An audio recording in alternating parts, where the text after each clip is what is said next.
And we are back Thursday night. You know what time it is. Beer Flow Show time. A little bit later, we had a little technical difficulties, had to get some stuff situated, but you know how it is. It doesn't always go your way. So here again, Rajay, back with Todd, back with Eric. Might have a special guest there in the chat, apparently, who may have come back from witness protection. We'll see if he puts some comments in there. But our good old friend Average Joe might be in the house. So if you see him out there, it should be like a prize if you could spot him or something. You know? Yeah. Where's Waldo? Where's Waldo? Yeah, exactly. Yeah. Where's Joe? Yeah, I found him. Like Pokemon walking through parks trying to find the guy. But yeah, it's Thursday night, and I did an unboxing a little bit ago before the show here. And that was like the first video I've actually done since Sunday. I was just kind of out of it with all stuff happening. So kind of getting back up and going. Went on What the ABV last night over at Beer Chugs. Shout out to Beer Chugs for putting that on. Did not do as well on my return. But it was fun. It was good to hang out. Beer Man, Bumpy, all the guys over there. And did a podcast last night. Afro Beer Chick. So great time over in her thing doing a podcast there. Thanks for having me out. And my buddy Scott from back in the day up in Jersey sent me some beers in from Spellbound Brewing. So I'm going to be checking those out upcoming over the next few weeks. Definitely going to get the IPAs in because I want to get those nice and fresh. And if you're not familiar with Spellbound Brewing out of Mount Holly, New Jersey, they actually started a few years back, but already have won a few medals out of the Great American Beer Fest over the last few years. So they're putting up some quality beer. And I would definitely say where Alex is the beer master, his neck of the woods. And if I'm up there in 2 months like I'm supposed to be, we'll definitely be shooting a video from over there. So I'll be bringing that some stuff live. We've already talked to him, going to get some stuff set up there. So hopefully, fingers crossed, we're able to break state lines by then. So, but how are you guys feeling tonight? Ready to get my beer on, man. Yeah. Oh, yeah. Hopefully, I'll get rid of my headache that I've got going. Oh, you've been having a headache? Yeah, a little bit of one, Yeah. But that's never fun. Just found out one of our guys we work with, not in our office, but another office, he's been battling pneumonia, it looks like. So that sucks. At first, we thought it might have been a COVID, but it ended up not being. But still, he's knocked down for a little bit. And, we'll see what happens with these numbers because these numbers might be going up from all the stuff with the things happening. So, which as more people get more tested, you kind of expect it to go up anyway.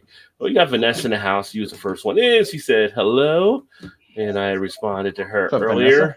Then we had Erie said, "Oh, come on, start early." Hello, Erie was ready to get it rolling. We had to wait. Erie, we're gonna have to ask you to settle down. Okay, settle down. And Thrash is in the house. Did someone say beer always? Vanessa says, waiting patiently. I hear the theme song from Jeopardy off in the distance. Hello, Erie and Thrash, and hey, all. And everybody said hello. Cheers, all. Always a nice, cordial crowd. Gilbert's in the house. Cheers, fools. And hello again. And Las Vegas casinos are open, so people are gambling. So we'll see what happens there. There's probably some stuff coming out of there. Not gonna fly to Las Vegas anytime soon. No. Is that the first place you would go? Like if you were locked down, that's the first place you want to go, to the Las Vegas casino. I mean, I guess if you've been jonesing to play a little craps or a slot machine or something like that, you would go. But I would just think you want to get out and do some other stuff. I bet airports could be really crazy though with the traveling that people can get out now. Well, and casinos here open. I think Monday. I think they opened up. Yeah. Or they open 100%, or do they have like 50%, or I think it's 50%. Yeah. I don't think ours have opened yet. I haven't seen Indiana up where I'm at open yet. And I don't know if the one in Cincinnati opened up yet. So and there's just been some have been trying to trickling out there. I think our gyms opened up this week. So I saw some cars out in front of my gym, so I haven't been back yet. But this is a 24-hour type gym. It's kind of like go work out in the middle of the night when nobody's there. Let me see. Erie said, "Do ships. I just want to sleep." Erie's got her book stuff hitting her. Flacco and his wife just left to Vegas, so Flacco's going to Vegas. He's been itching. He's been talking about investing for everybody. Now he's ready to go spend some money on the tables. Casinos are open. Vanessa said about social distancing. Hotels are still not open to anyone but essential workers. So things are trickling back there and everything like that. And Eric's pouring a beer. So what beer are you pouring there, Eric?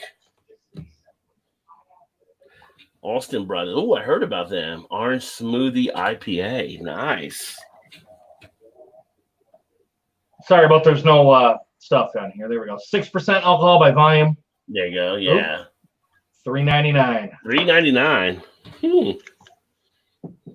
So. You just got the one, or yeah. Well, and this is the other one I'm going to have later on, and it's from the Big Lake Brewing. It's the Vanilla Captain's Porter. Oh, very nice. Nice. I think these guys are out of Holland, Michigan. I think is where these guys are out of. Yeah, Holland, Michigan. Yeah. A little competition for New Holland up there. Yeah. Mm-hmm. They're good. They're pretty good. They make some good stuff. I've had their lager. Their lager's really good. What do you got, Todd? Anything there? I am drinking one of the collaboration altogether IPAs. Oh, this very one nice. Is from Untitled Art and Other Half Brewing. Two good breweries. And this is Mosaic, Citrus, Simcoe, and Cashmere, and it comes in at, I think it was 6.5. What I just saw it, yeah, 6.5% ABV. So nice. And then Gilbert said, "Play some Texans Hold'em and bluff them with the mask." Right? Yeah, if you got a mask on. And then Vanessa said, "Oops, I missed Vanessa." Vanessa said, "Oh, I got a Rod J deal on beef tenderloins. Guess the price per pound." Oh, let's play what the Rod J deal was for the tenderloin. 99 cents. Oh, that's really low. That's an under low Rod J. I was gonna say maybe $1.99 for the beef tenderloin. Oh, I received to put the answer there. She got it for $1 per pound. Oh, nice. Yo, you're off by 1 cent. You've been great on what the ABV. You're right there. That is crazy. Like, did they have overstock of them? Like, that is crazy. I'll tell you What's up, what, Swami? Cheers, my friend. Thank you, brother. Appreciate that. So I went to a little butcher here that's a local butcher, and I grabbed a ribeye yesterday for my sister's birthday party. Mm-hmm. $20 a pound for a ribeye. I think at our Kroger, they're like usually $13.99 a pound. I don't know what the butcher, but the butcher, you might be getting a better cut. I don't know. I mean, the ribeyes they do at Kroger are pretty decent, but I was like, damn, I was like, whoa, that price. Well, they've also got tighter margins, so they probably had to kick it up a little bit there. Yeah. I bet it was still pretty tasty. Did you put ketchup on it? Did you pull Erie? Okay, why would I put ketchup on a ribeye? I don't know. Erie would. Erie puts ketchup on everything for the most part, from what I learned. You used A1 though, didn't you, Eric? It's ERIC, not ERIE. Did you use? That's good. I like that. Did you use A1? Not this time. No, I do like A1. I didn't do it this time. Just nice salt and pepper. Yep, salt, pepper, and a little bit of a seasoning salt, just a little bit, not much. Salt and pepper's here. Here he says LMAO A1 on the steak. She wanted to point that out. That does not get ketchup. That gets A1. Don't cross no lines there now. What is up, Alan? Cheers, my friend. Eclectic up, in Alan? the house. Alan, you better settle down your wife there, bub. she's already over the top. Vanessa, the base meat butcher came out from shouting out the deal. When he speaks, you run to the meats. He announced hamburger at 50 cents pound a year ago. Filled my cart. Wow, so that's a pretty good deal. No kidding. And ketchup is only for the grits, Erie said. No, a little bit of maple syrup, Erie, just a little bit. That's right. Ketchup for the grits. Maybe 1 or 2 drops, and then you mix it in. Gilbert said 20 a pound for a ribeye is a good price. Whoa. Well, for where he's from, it would be a good price. Is it Canadian or American? Right, like that's something I can do. Yeah, so make sure. Wishful thinking, Alan. Wishful thinking. Yeah, if you guys aren't familiar, make sure you check out Alan's channel, Eclectic Beer Reactions. Unless your eclectic beer, I need to drink my beer reactions, and Malted in Montreal as well, especially if you're looking for whiskey stuff. He's going to be on a thing Saturday that I got to get the details for again because I keep missing it. But does Gilbert got a YouTube with channel? A comedian. Gilbert doesn't do on the YouTube channel. He's got people that follow him now. He's got subscribers. I don't think he posts anything. And then you got Thrash Metal. Make sure you check out Thrash. He does the beer and the brewing and the stuff as well. More of the home brewing type thing. So some great channels out there. One Vanessa, she has some stuff. We keep telling her to try to do some video on her channel, but she does more on Instagram. So you can check out Vanessa M. Kitty there. Erie said that's some rich people food right there. $20 a pound for ribeye? Yeah, I know it is. Now, I think if I said I didn't have fried bologna, but I had ribeye, I guess those people would have probably thought I was rich, right? Yeah. Put red and blue food color on the grits, turns them green. Why would you want green grits, though? We all know the color wheel from art class, right? We all remember that. So 2 beers I got tonight. And the first beer, this was actually, someone told me about this when I finally saw it here, so I decided to pick it up. And it is from off the East Coast from DeClaw Brewing. It is I should probably put my thing up here, right? So people can see it. I'm trying to work it left hand, getting better. The Pastryarchy from DeClaw. Ooh. It's an oat milk imperial stout, 8.5% ABV. Oh, I bet that's delicious. Yeah, so this will be one. I'm letting it still rest a little bit here that I'll check out. On the backside, it has some information there as well about the beer, Oats Water, oat milk, a luscious dairy-free dream. Our oat milk imperial stout is anchored in notes of roasty coffee and chocolate and balanced by creamy oat milk for a soft, medium body mouthfeel. Sip, baby, sip. Nice. So DeClaw always does some nice beers. And the second one, I'm going to have to ask Eric and Vanessa to keep calm because they may have not seen it yet, but it's on its way. And it is the Dragon's Milk Reserve. Oh. This is the new edition. If I can get it closer up here to the thing here. I'm getting a little bit of a glare back. I don't think it's going to let me focus in. But this one here, Scotch Barrel Aged Stout. Oh, man. With marshmallow and dark chocolate. Nice. I bet that's good. Yeah, the same 11% ABV. So that one just came out as a new batch. In fact, on here, I think I saw they had the date on it. If I can find it. This was actually bottled 5/14/20. Nice. That's pretty damn fresh, man. You might have to look for that one. Yeah, so I picked it up last weekend. So last Saturday, I saw it there. I was like, do I get 1 or do I get 4? You get 4. It's Dragon's Milk, so you get 4, right? So I grabbed a 4-pack of them, definitely. So What's that's that what I river, got Rod? Kentucky side. Okay. Yeah, 2020 Party Reserve Source? 2. Party Source. Party Source, yeah. Yeah, you guys get to know the spots. You know the spots up here now. Mm-hmm. So I'm looking forward to that. So I'm going to try that here in a little bit after the Pastryarchy too. So Vanessa is huge into the Dragon's Milk, so I know she'd get a kick out of that one there. I might have to send her some Dragon's Milk care package.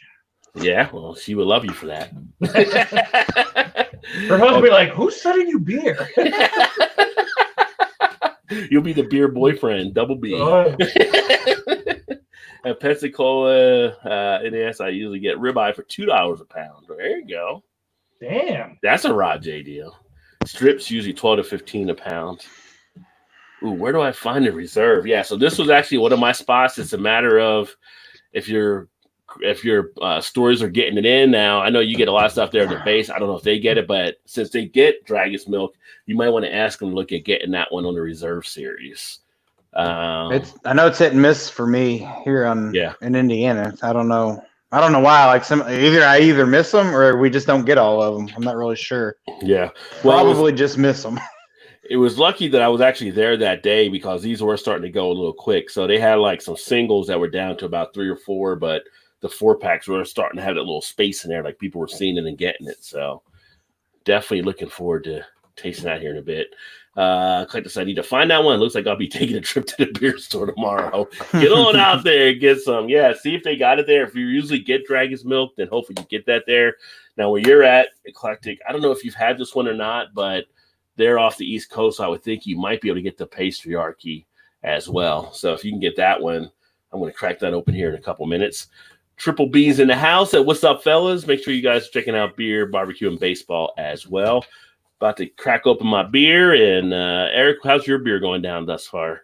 It's not bad. It's not 450 North good, but it's good. Yeah, good representation. Yeah. Oh yeah, it's not as thick and as fruity as 450 North, but it's good. Yeah. How about yours, Todd? Anything on sticking out? Yeah, it's good. Nice big juice presence to it for sure. Get the. Now, can you guys get Austin Brothers from where you guys are at? I think we might. I know I've heard of them, and I don't know if maybe if we get them at Jungle Gyms or something. I'd have to look to see for sure. Because this one's damn good. I'm going to get a 4 or 6 pack, whatever this comes. I'm getting this one again. I've never seen them here. Maybe Kentucky side, but I don't get over, well, especially with all this shit. I haven't gotten over there for a while, so can't say. I know we don't get them in Indiana. Well, Braxton Labs has gotten into the smoothies, and I know you guys dig Braxton Labs. Problem is they sell out like within an hour of their stuff. But you can order it online. If you get it on time online, you order it and you go pick it up. But most of the time it's already gone by the time you jump on. It's like trying to get a ticket to like a major concert or something. Yeah. So they're selling out like that now then, huh? All that stuff. Yeah. It's like you go in there. Their base stuff, you can still get some of that stuff around. But when they come out like with the different smoothies, they got one coming out tomorrow at 9 a.m. And I know people will be hitting that like crazy to order to get it picked up. So that cucumber whip beer I had, man, that was real good. Really good. And that's actually one that doesn't really sell out as much. I mean, it lasts a little bit longer than I thought it would, but it is a good beer. I mean, that's good. I was very impressed by that. They do some good stuff. Gilbert said the strips he gets also aged 24 days, grass fed, and on Roy's anger. And no Roy's anger. Instead of on Roy's anger, no Roy's anger. I can request a Class 6 to order for me. I will ask about kegs. There you go. Well, now that you're getting that deck all hooked up, I'll have to look for that one. Yeah, and Subject Triple B. There you go. Yeah, you guys hook up with each other to get some good stuff happen. Cheers to Thrash and Eric. How's the ghosts? They haven't been making any noise here lately. Although I'm sure you're probably referring to some of my videos where you see the orbs in the recordings that I do. There, you might be able to even see one tonight. They could be floating around now. Yeah. So I'll usually, if I'm in bed, I'll hear like footsteps going up the bed. And I'll get out and I'll look down. There's no one. You had that happening before too. Like, I was gonna say. Make sure they're kicking in for the house payment. You know, because they're going to be staying there. Such a but you guys better kick in a little bit. Ain't no freeloading around here. You do the job. Set up a night vision camera and see, pointing at the steps, see if you can catch anything. A couple of my videos, you can see the orbs floating around. A couple of them. Enter and get a pair. I know with footsteps. If you get something on the footsteps. If the TV cuts on in the middle of the night and you get static, do not get close to it. It'll suck you in like Carol Ann. That's all I'm saying. Come to the light.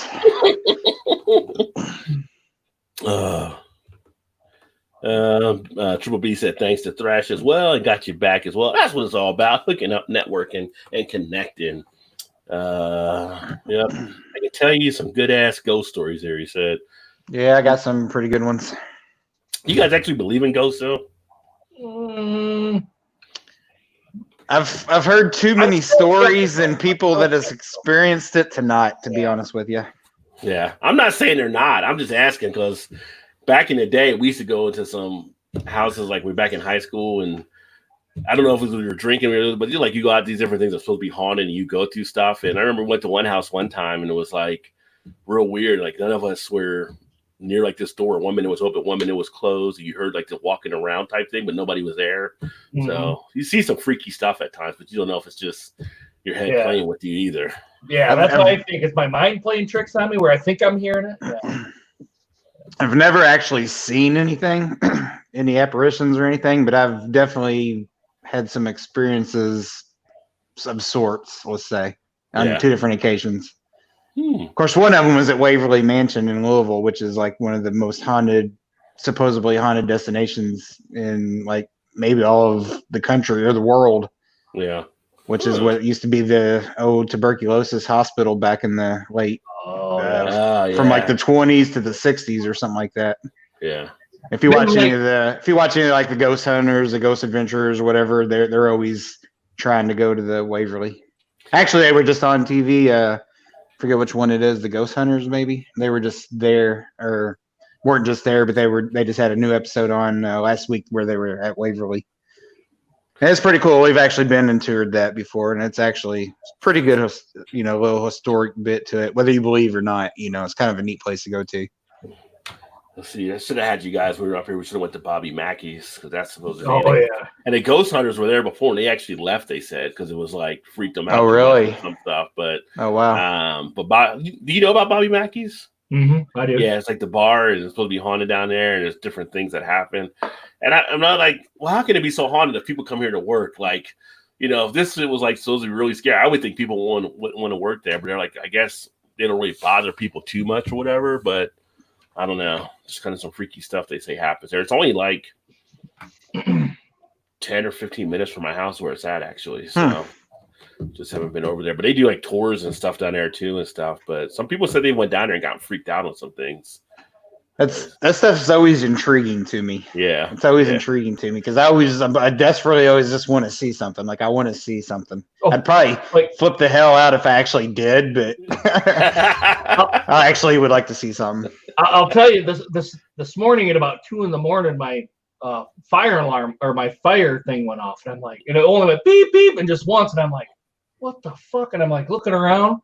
I got up and I was kind of in a panic because I'm like, oh shit, the house is on fire. I'm panicking, and then I'm like looking around and nothing for the rest of the night. I don't know what happened. Because when you hear it and you're in a sleep and you wake up and you're in that panic. I don't know if you guys have ever. It's gone off at night for you guys, but I woke up in a panic. I was like, holy shit, the house is on fire. And I got up and looked around. Nothing. No fire, no nothing. Just beep beep. Yeah. Right in my room, and only in my room. My mom and dad swore that when they were dating back in, I think this was still when they were both in high school and they were dating. And I want to say it was maybe my grandma's house or something, someplace where they used to get together and with some family and stuff. And they would say all kinds of crazy shit would happen at this house. And my dad would still swear to, he's passed away, which happy heavenly birthday to my father's birthday was today. Happy birthday. But anyway, off track there. But he would always swear to it that it was definitely some weird shit would go on and stuff like that. And she would tell the same story. My mom would say the same stuff. So just hearing things like that, and I've heard that from multiple people at different locations or houses and whatever. It's just like something's out there. I just don't know what it is. Yeah, you don't really know. I'd say the thing that the freakiest thing I think more than ghosts is more like deja vu. Like I've had times when I've been in spots I've never been to before, but I know the spot. Like I've seen this spot before. Like I've been to locations and it's like I know this is here and this is there, but it's like I've never been here before, but I know. So that's kind of a freaky thing. Maybe we are in the Matrix. I don't know. Deja vu's a sign that you're in the Matrix. Let me see. Vanessa said a store near me has 22-ounce bottles. Right? Yeah, we get 22 here all the time. Yeah, I do too. Get of the base version. Every once in a while, I grab a bomb rather. Yeah, they don't do a variant. They don't do a variant. I've never seen a 22 ounce. I haven't either. 4-packs. Yeah. I was gonna go to New Holland here after all this shit came about. Now I'm gonna have to wait till it calms down and all that crap to do this stuff. Do you have any breweries delivering near you? Like, are some of them delivering now? Like, if you can place an order or anything? No. I can place an order, but it's like pickup. You got to pick up. Yeah, there's no. We have some that we're doing delivery. I don't know if they are still now since it's kind of gradually opening up again. I'm not sure if they're still doing delivery or not. Well, we have somebody on the Ohio side, and they're actually keeping it. They've announced they're keeping it because it's a nice revenue stream for them now. Yeah, and they should. I don't know why they wouldn't. I mean, it seems like it's even some of these places that aren't technically allowed to do growlers, some of the tap rooms can do growler fills, but we're allowed to. Seems like they should still be allowed to.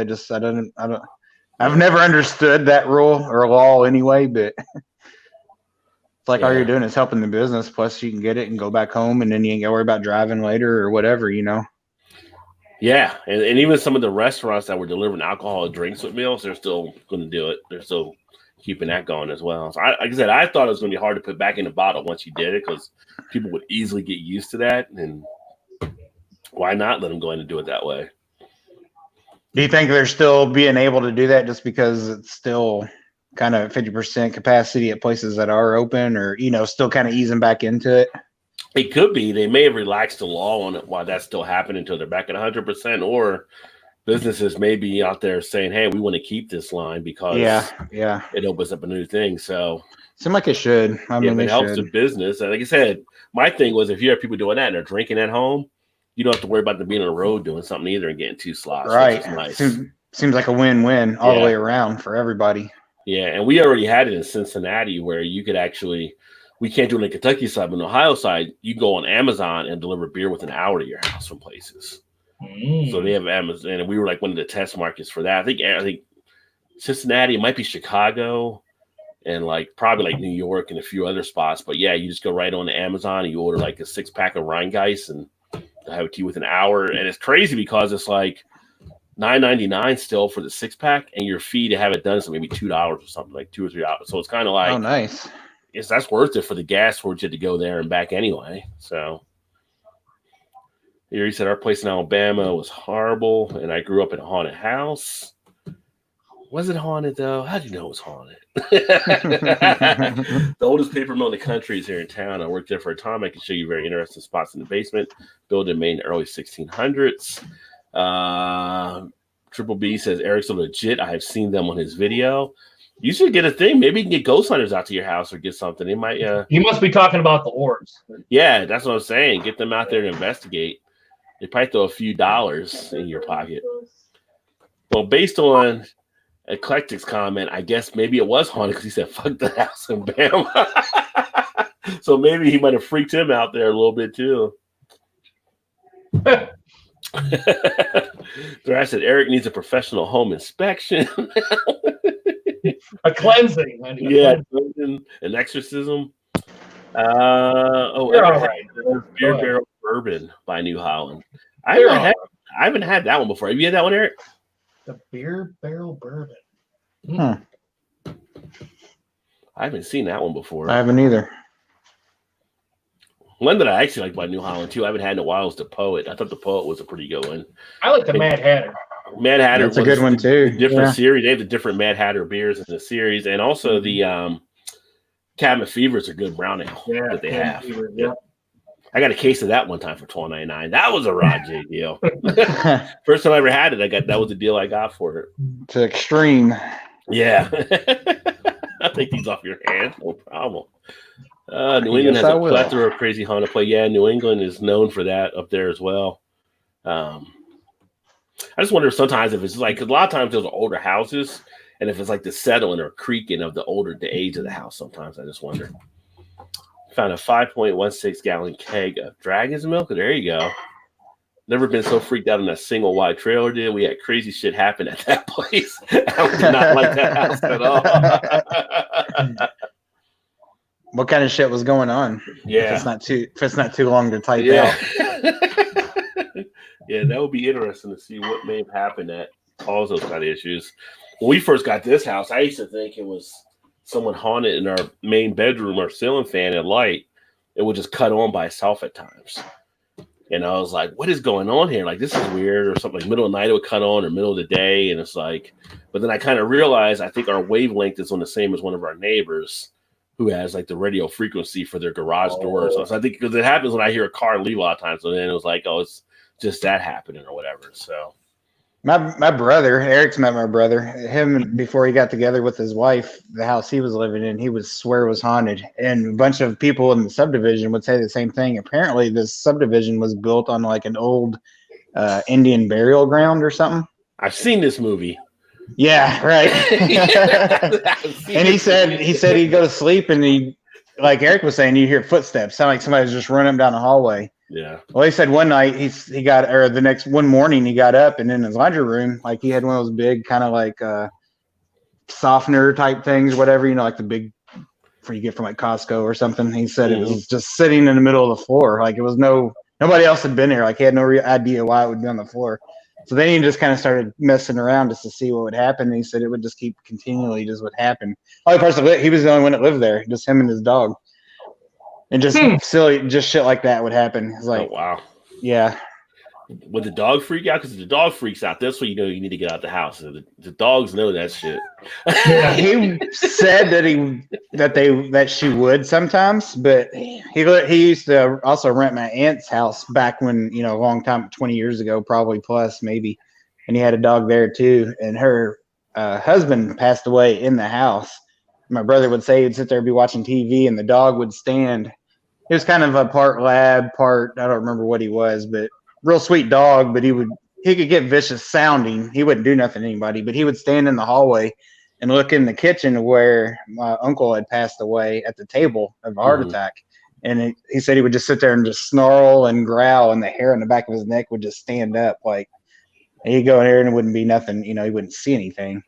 Didn't hear anything, but they always, like you said, you always see dogs was like sense that kind of thing. See that. They have that sense. They have that sense. Now I have experienced that with a friend's dog before when I was at a buddy of mine's house, and he said, and this house supposedly was haunted too. And this is when I was younger, like I think I was over there trading baseball cards or something, and this dog was the sweetest dog, and he did the same thing. He walked they had it upstairs, and he walked to the end of the steps and stand there looking and just snarling. I mean, this thing probably was just little bitty 5 pound. I don't even remember what kind of dog, Pomeranian or something. I don't know. Mm-hmm. And then I remember sitting on the couch, and all of a sudden the temperature drops probably 15, 20 degrees. It got really cold. Oh, wow. And he was like, oh, yeah, that happens all the time. And you're just like, no big deal. I was kind of like freaking out. His dog's going nuts, and all of a sudden it gets really cold. I'm like, shit, something's, back then I didn't really know. But looking back, I'm like, shit, that was definitely probably something, because they always say the spikes in temperature and stuff like that. Yeah. So that was my kind of only real experience, I guess, when I was a kid. Well, 2 good things with dogs: 1, they can see ghosts, and 2, they can tell Terminators. So.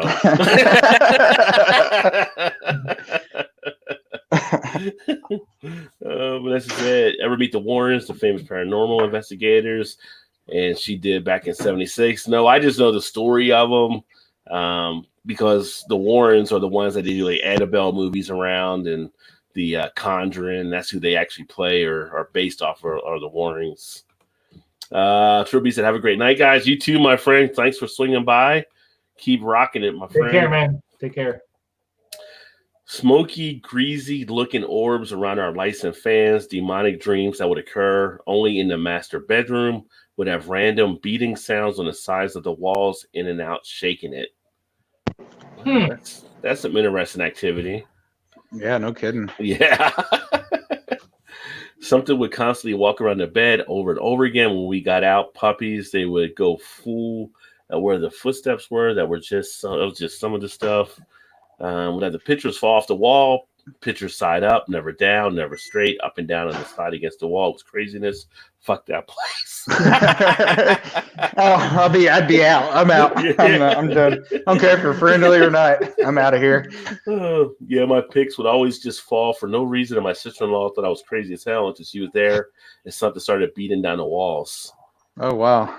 That's and there was nothing around. Like, it might have been like, I don't know, some type of factory or a pump or something that might maybe cause the vibrations or anything. That's interesting. You never know. The unknown itself can be kind of crazy for people as well. Just not knowing what's going to be on the other side of things too. But I kind of like looking at some of that stuff. It's funny. The funniest, like the one movie that came out that I can remember back in the day that kind of freaked me out some. And I don't get freaked out of like horror movies just because most of the time you're like, it's just a movie. It kind of doesn't really get into my head as much to do that. But when the first Blair Witch Project came out, for some reason, that one kind of freaked me out. Like seeing that and the whole thing, it was put together, I guess maybe from the woods and how it all took place. It kind of like, I did like for a couple of nights, like have like nightmares on that would wake me up from watching that movie. Yeah, I was kind of with you on that one, Rod. That one's kind of freaked me out a little bit too when that first come out. Yeah. But most of the stuff you watch, they're not even scary. It's just more blood and gore. Kind of fucks with your mind a little bit. Mm-hmm. But that one was when I was put together pretty good. Man, I crushed this orange smoothie. Alan said they were out in the middle of nowhere, so there was nothing around them when this was happening. So yeah, that would be some freaky stuff. No, we lived as much as bumfuck Egypt there as we do here. I love horror movies. I wish they stopped making them predictable, though. Yeah, the predictable type ones. Which that was the other thing too, because and they made that movie for really cheap, like the Blair Witch Project. Yeah. Because you were waiting, you figured at the end you would find out and you see the witch, and you never got to see the witch. It's just like the way it ended. It was like, well, that didn't give me what I was. Anticlimactic. Yeah, well, it was great. It was. I thought it was a great scene at the end. What happened, but it's just with the guy standing in the corner or whatever, wasn't it? It's like The Sopranos. You watch Sopranos for 9 seasons and it just goes black, and you're like, yeah, I need some closure here, people. I need some closure. I kind of liked how the Blair Witch ended. Actually, I'm probably one of the few that did. I kind of thought it was like kind of just mess with you, like, oh, okay, oh shit. Yeah. And I was watching it, I was like, why are people running with cameras in their hands? That's the only thing I can think. Why are people running with cameras in their hands? Well, the funny thing was all the people that were going to Maryland thinking it was real. Like, they had to actually put out a statement and tell people, like, it's only a movie. Like, it didn't really happen here. Like, you know. Right. It was just shot here. That was it. Which I would have been like, letting them think it was fake. I mean, letting them think it was real, because you're probably raking in kinds of money in the town. Oh, hell yeah. Coming in there. Yeah. I think some of the townies were upset that they were getting tired of it. And how can you actually dispute that? Like, that ain't real. I don't know. Maybe it is. You just here at the wrong time. What can I tell you? No guarantees. Yeah, that one and the Paranormal Activity series I've liked, because those are kind of like a little bit more shaky type stuff in the way they've done those. Vanessa said things that taste like orange creamsicles go down fast. Yeah, they do. And Erie agrees with Vanessa. Yeah, I mean, they're so smooth and creamy and stuff. Those are ones like you can chug real easily if you want to drink a beer. Yeah. I can already feel I'm getting my buzz on right now. I feel it coming on. How much was that ABV again? Like 6. 6, okay. Yeah. Yeah, but you took it down really easy. Yeah, this one's 8.5. A little thinner than I would like on it, but I don't know. I'm becoming like Paul on that regard. It's like Paul's. I don't know what the porter is. It's probably underneath the damn sticker here, but I'm not willing to peel it off. Oh well. I don't know what the price was on this. I can't remember. I'll look it up while you guys are chit-chatting. I think this one, I want to say this was around 3 something too for that one. Let me see.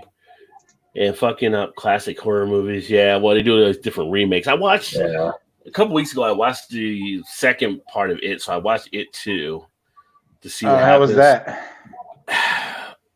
It was never mind. You don't have to say anymore. It wasn't. You know, the first one off the remake was actually good. Like when they were the kids, and when they came back on this one as the adults, it was like a downgrade. It was the acting was still good. Bill Hader was probably the best part of the movie because he plays one of the kids when they become an adult later on. But it was just like, I don't know. It felt like it was not as good or put together. I don't know if they did the same director or not with this one, but it wasn't as good as what it was, I thought, in the first one.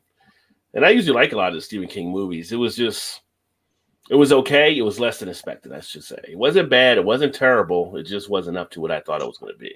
I like Children of the Corn, even though it was kind of more of a drama. I thought more than it was a horror movie. Maybe a drama. What do they call it? I think it was a horror movie when Stephen King did. I thought it was more of a drama. Yeah. I mean, really, I was like, Eric's in the theater. That's all you got? Come on, man. Like, okay. That reminds me of a story. My mom said when my brother was, of course, he's 8 years older than I am, so I don't even know if I was even born yet or not. Probably not. But apparently, when he was really young, he had really whitish, blondish hair, like the kids on Children of the Corn.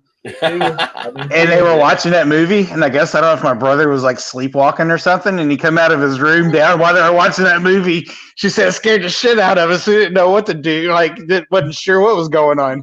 We had to freak you out. She's telling a story. I always crack up. Yeah, I mean, I like a lot of the Stephen King one. Like, you know, Carrie was good, and Cujo was good. I like the first Pet Cemetery. Mm-hmm. He always does pretty good. The Shining was an excellent movie they did, you know. So, But he's I had like some. Michael He has Myers. some that were kind of like, it's like, what was the one? Silver Bullet. I thought Silver Bullet was okay, but it wasn't really like a great one. I thought. I like Michael Myers movies. The Halloween. The Halloween one. series. The first one was really scary, but then after that, it kind of, I guess it becomes like a parody of itself at some point. Like just like Friday Yeah. 13th, like the first Friday 13th compared to the ones that came afterwards, is kind Because of you kind of like, knew what to expect. A little bit. yeah, and like Nightmare on Elm Street was the same way. But I like the ones that are like you don't know if it could happen type situation. I mean, something Could be like true. Not sure. like something like the paranormal type stuff, or something like The Exorcist, or some weird type thing that you're just not sure if it could actually happen, or Saw was. Go ahead. Keep there going. was something like a purge type thing or something. It's kind of like one of those weird type things where it's kind of like will freak you out. Yeah. Saw to me was a little bit kind of more gore than it was a horror movie. I'm like, Yeah, that was a lot Really? of gore for that one. Yeah, Yeah, for sure. Yeah. But the The one very first one of those was really low budget too, I think. of Saw, yeah, Yeah, might the have original been, yeah. Saw, I think. I was mean, you really, didn't have a lot of scenes, right? Because people wake up and they're like in these whatever he puts them in, and they got to figure out a way to get out or they die. basically so you're chained not going up or anywhere. whatever. Right? Yeah. Come Yeah. on, and when Donnie Wahlberg is one of your lead people, come on, your budget shopping at that point. So we tried to get Mark, couldn't get Mark. Well, who we get? We got Donnie. We got Donnie. give Donnie. I'll tell you one that was kind of freaky when we first saw it. I don't know if you guys remember The Ring. Remember the movie The Ring? Yeah, I remember The Ring was kind of freaky, but I wish they would have did like an R movie instead of a PG-13 because you're limited. Yeah, like yeah. if you watch the Ringu version in Japan, it's like scarier than the Ring Yeah, version. yeah. I remember Shannon. I think we went to the theater and saw that, and that was the one where the girl crawling out of the TV or whatever. Yeah. And that's kind of one of the first ones, kind of in that genre where they were doing that type of thing or whatever. I guess you Yeah. could say. Like I want to see the one they did last year. That one, I guess the Oscar. I think it's a Japanese or Korean movie, but it's like a horror type thing too. Can't remember the name of it, but it won the Oscar this last year. But people talk about how freaky that movie was as well. Oh, okay, I'll have to look at that one. Yeah. But if you remember the name of it, text it to us. yeah, I'll have to go back. I'll probably remember it pop in my head at some point because it was pretty popular. I think when people after they saw the Oscars, people went to go see and stuff too. And somebody will probably know it in the comments when I scroll down here. Looks like Eclectic and PA Brunos know what it is. Did they say what they say? Parasite? Yeah, Parasite. That's it. Yeah, that's the one. I thought about watching it a couple times, but I haven't haven't yet done it yet, but I will for sure. Yeah. Vesta Artist Tippy Cow, chill it, put ice and in the blender. That'll go down real nice and smooth. Stay away from most horror movies nowadays. My extreme insomnia is enough for me. Yeah, you'll need No help. kidding. Still haven't watched the new one. I love the original. Yeah, I mean, I like the first part of the It. The second part of the It, didn't really nail it as much. But the original is definitely the better one. I know Paul's a big horror fan too. He'd probably tell you the same thing. Welcome, PA Brew News in the house. Good to see you, brother. Make sure you guys check out PA Brew News. Some good stuff that he does on his channel as well. Dude, those paintings you do, man, I wish you would do more of the beer and paintings, Paul. Yeah. Well, his talent is very good on there. He's got the great skill when he does it. Yeah. Here he said, if I'm going with the Stephen King, I'm going with Thinner. Thinner was an interesting movie. That was pretty good too. Haven't seen that one. But I think Stephen King also did Creep Show. That might be one of my favorite ones. Yeah, Creep Show. The original Creep Show. The original Creep Show. That was good. Yeah. Yeah. And I did like Christine as well. Cujo did freak me out as a kid. I mean, that one, when I saw that. And later on, a few years later, guess what? I ended up getting bit by a St. Bernard. The only dog that ever bit me was a St. Bernard. So, fuck Beethoven.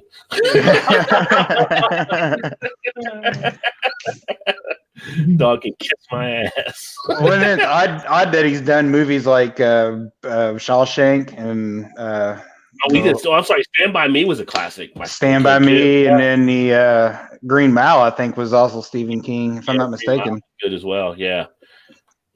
Yeah, he's done. And actually, you know what? You talk about Stephen King. You also got to talk about The one with Kathy Bates and James Caan, Misery. Oh yeah, Misery. Yeah, He did. Misery. That was so good. That's a good movie. Yeah. And then Paul said Silver Bullet and Night Flyer are my favorite. See, I wasn't a huge one with Silver Bullet. I did like Firestarter with Drew Barrymore in that one. Ooh, what you got, Todd? Let's take a look at that. Zooming on in. The Dragon Fandango, Toppling Goliath. Finally got to pick it up. I think it's come here twice and I've sold out both times before I could get it. And then finally last week they had it and I was able to get a 4-pack. Another IPA? No, it's a mango, passion fruit, and dragon fruit combined to create this unique sour beer. It says raise a glass, dance the fandango, and celebrate these tropical fruits. Yeah, so it's a sour. But from what I've seen on like Untapped, I think it comes in just below like 4.5, like as a collective. But it doesn't have I don't see the ABV on here, so strike one. Yeah. I don't see it. You got a date on it though? But there's the color of it. Almost looks like Kool-Aid. That's what I was going to say. Kool-Aid. That's like Kool-Aid. Yeah, it was, let's see, May 12th. Nice. That's pretty fresh too. Yeah, we get them. Even their IPAs will come within 2 weeks of canning for the most part, which is nice. Like their Pseudo Sue and some of the other ones, King. I forget some of the other ones, but they usually come within a week or two of canning, so canned on date. Nice. Yeah. And everything I've had from them is top notch for sure. Yeah, the last one I had from them was one of the Pseudo Sues, and it was really good when I did a review on. Excuse me. Erie said, "Children of Corn still makes me scared. I can fall and hook on the wall and it go through my head." Yeah.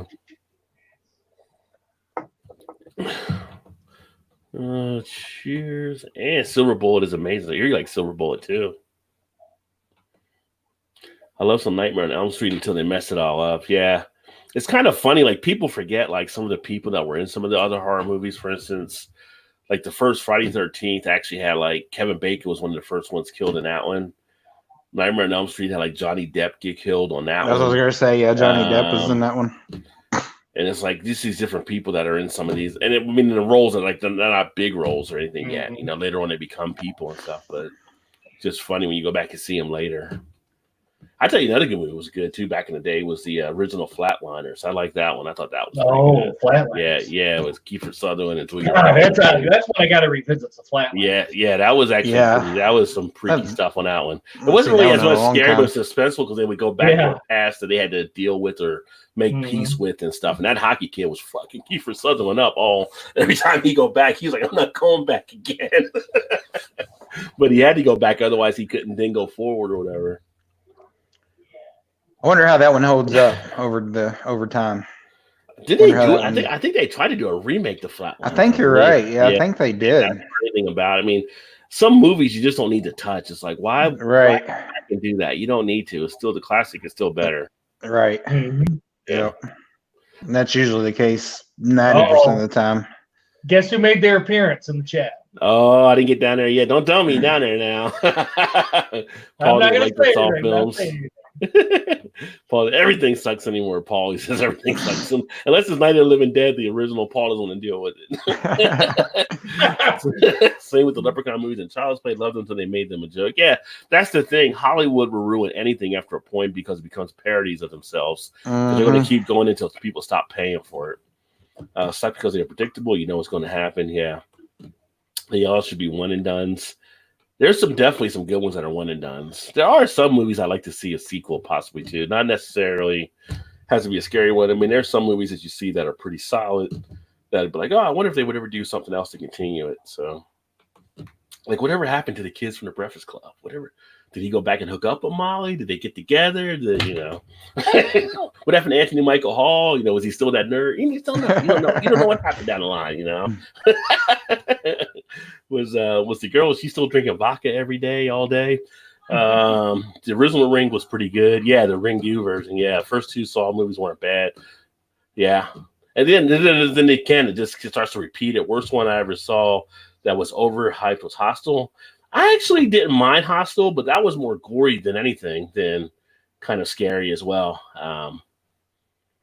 And then it was Parasite there, Alan said too, and Paul as well. I was pissed over Hostel, and the movies you had to be 21 to see it. Yeah. Wait a minute. Hostel had to be 21? It should have been R. It was 17 with a daughter at the most, NC-17. I don't know why it'd be 21 there. That might have been something they did in that state for it. Bloodsucking Freaks. Oh, that's a good one. I have it on VHS. Hostel sucked. Goodness. The new It sucked. Yeah. I liked the first one, but the part 2 I didn't like as much. King and Romero King and Cesar Romero decreased. So together they combined for that one. That one with the all 4 were good stories in it, but the one with the exterminator was probably the one that freaked me out the most. Oh, me too. I was gonna say that. I was gonna say that earlier too, with the roaches and shit coming through. Mm-hmm. Yeah, I agree with that one. That one and the one where they bury. I think it's Ted Danson. They bury. It is. Yeah. And that one. Yeah. Do a remake of The Stand. You know, the TV, I think they are looking at a movie version possibly of that. I know the TV version they did was actually not that bad. That had the guy that was the assistant on Coach. He was like the guy that I guess you could say was the mentally challenged person. Was it Dauber? Yeah, he said M-O-N spells moon all the time, or everything spelled moon to him on that one. Yeah. Oh, the other one was Langoliers. I thought they did a pretty good job with. I always find that one to be an interesting one. That was Stephen King. Vanessa was raised with St. Bernards. Stand By Me is fantastic. Yeah, still that's a movie that's held over time, I think. River Phoenix before he ended up dying later on. One of my dream dogs, I will get one after I get my Great Dane. St. Bernard and the Great Dane is a big dog, Erie. That's a big dog. I named all my dogs after my last 2 St. Bernards. Green Mile was good. The book was better than the movie, but not by much. Yeah, I didn't do the book. Books are always hard to duplicate in movies because you got, one, so much more room you can work with because you make a book as long as you want to make it. But then 2, a book brings in your imagination more than a movie where it's visualized in front of you. So you can actually go different ways than maybe how someone that made the movie directed it. 90% of books are better than movies. Agree. That is a cool looking one, Todd. Talking about the beer you have there. Dragon fruit tastes strange to me. I'm always like dragon fruit. Like, you know, some of those fruits they put in beers, I don't always have them all the time. So you always try to see what they kind of taste like. But I think I've had dragon fruit, which I think is kind of like passion fruit, I thought when I had it. Why are you not dancing? What? I feel like there's a line from one of the movies. I'm trying to think which one it is. Moving on to Nickelbrook Brewing, Metalhead, West Coast IPA. I need to do some Nickelbrook beers. I do get those now at Jungle Gyms as well. I need to pick up some of the Canadian love. Holy shit. You may be. Do we know this guy? Do we? No, lucky there. I don't know. I vaguely remember this this tag. We let anybody in the club nowadays. The logo looks kind of familiar, but not really sure. Yeah. How do we really know it's not that it's him? He's not. Not an imposter. Yeah. That's right. Greg that hijacked it. What's going on, brother? Good to see you. And sorry your computer's down, but hopefully this is a sign that once you get your computer fixed, you'll be back to the show. So we're inching closer. Let us know. People have been missing you. All this time. Oh, my computer was down. Chill your glass there and make the Kool-Aid smile on the glass. There you go. Joe, you do know you can do this on your phone. You don't have to have a computer. That's what I just told him. I think you do it on the phone. I don't think he knows how to do it on the phone or something. That's what I do mine on. You don't need a computer. Gilbert. Come on, Joe. Exactly, Gilbert. Exactly. He says, "Hi, Eric Gilbert." Cheers to the Beer Patrol. Hello, Beer Patrol. And if you guys don't know Joe, because you guys haven't seen him in a long, long time, make sure you check out the Beer Patrol channel and the beers. Joe does still make beer reviews. I don't know when he does them, but he still makes them. But Well, he comes and goes. He was back, and then he was away, and now he's back again. I think for a short time, maybe. And he says, "I miss everyone. Cheers, Rod, Todd, and Eric. Hope all is well, brothers." Yeah, definitely. Yeah, and, hopefully everything's good with you too, man. Same with you too, Joe. I mean, Joe definitely has to make sure he stays away from the crowds and stuff too. So yeah, for sure. I want another 3 more. I want another 3. I can't talk. I want another 3 more John Wick movies. It's funny. John Wick, I thought I was great the first one. I've never watched the second or third, but both are sitting on my DVR. I just haven't gotten around to watch them yet because it's like I can't find time to sit down and watch 2 and 3. But I haven't seen the third one. I know they're making a 4th. I know they are making they? a 4th one. And it's funny because next year, John Wick 4 and the Matrix new movie both coming out on the same day. Oh, yeah. And the Matrix they're making isn't like a remake or anything. I mean, it's a continuation from the Matrix.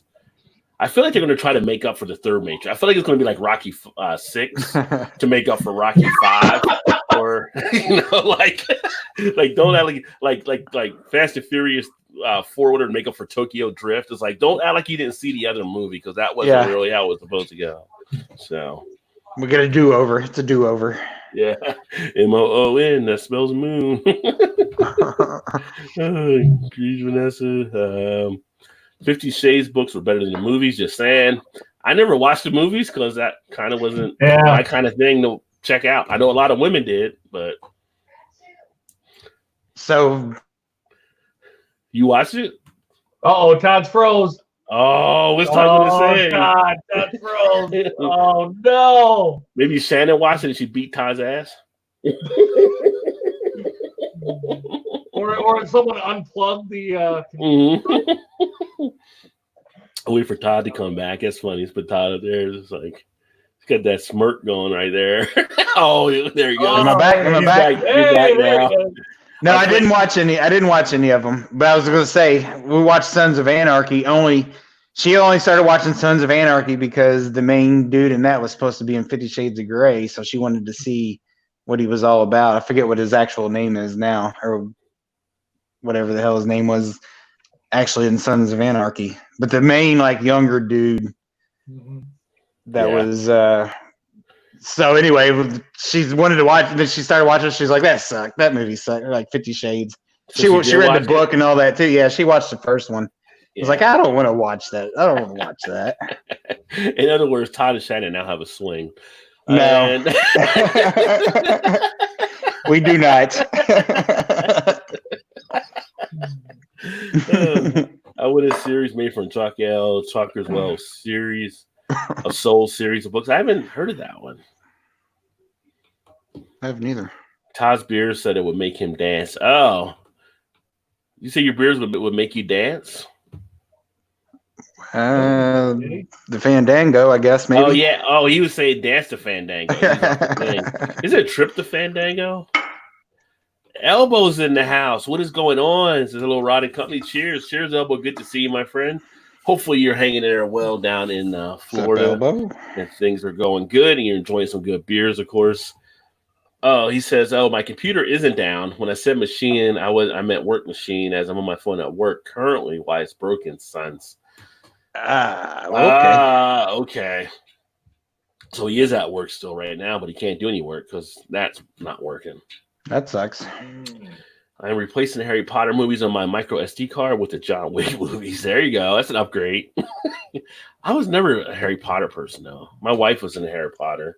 I like Harry Potter. They got better from when he was kind of adolescent, kind of going all the way teenager to where he's an adult. They've gotten better and better as it went on. Only because I think the theme is kind of, more adult type themes. Well, I think they got that Harry Potter park down there in Disney World, right? Oh, that gets a lot of people down there. Universal Studios. I was there. Right, it looks exactly like the movie. Mm-hmm. You walk through it, you're just like, wow. Huh. Let's see. That's it. My machine is about fixed, so I'm heading out. So nice soon. I'll pop on and we'll chat like the old times. Cheers, guys, and everyone else. All right, brother. See you, Joe. Yeah, we need to get you back on. Leather and Whips just saying, we know Vanessa. You need to just simmer down now. Easy, killer, easy. Charlie Hoonan. Yeah, there you go. Yeah, that's Okay. him. Jax, So apparently Erie knows who the person is. Yeah. Yeah, she likes him too, apparently. Yeah. Elbow says local bar opening tomorrow, limited capacity for first time in weeks. Yay. Just be so careful in there just to make sure you're good to go. Elbow, are you going to be there when they reopen?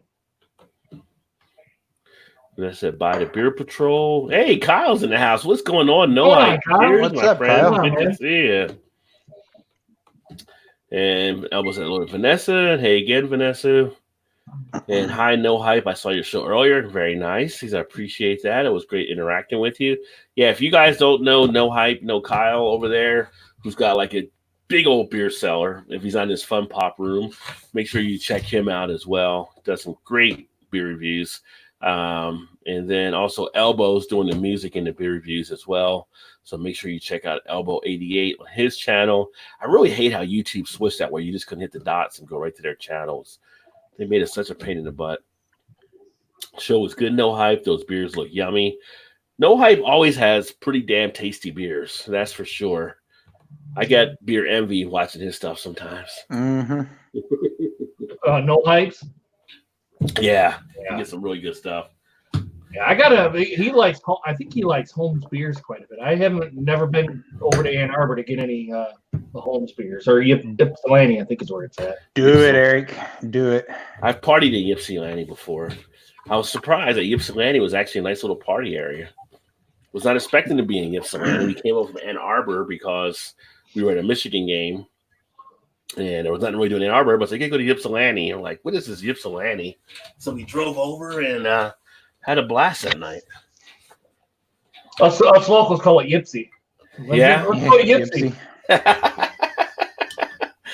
That was the time, I was actually the designated driver when we went over there and stuff. But yeah, that's when I realized you got to award the designated driver because when you got like 3 drunk guys to keep them in order, it's like it's almost like another job. Yeah, like, get in, guys, and shut up. Shut up, yeah. It's like, are we going the right way? You're like, I know where I'm going. I know where I'm going. We're gonna be okay. Eric, how far are you from Holmes Brewery? About an hour. That ain't bad. Well, Jeff No Jinx sent me some in a trade here not too long ago, and they were all, I think 4 of them, they were all fantastic. Yeah, I heard they're good. I just haven't been over there yet. All right, so now it is time. Drum roll.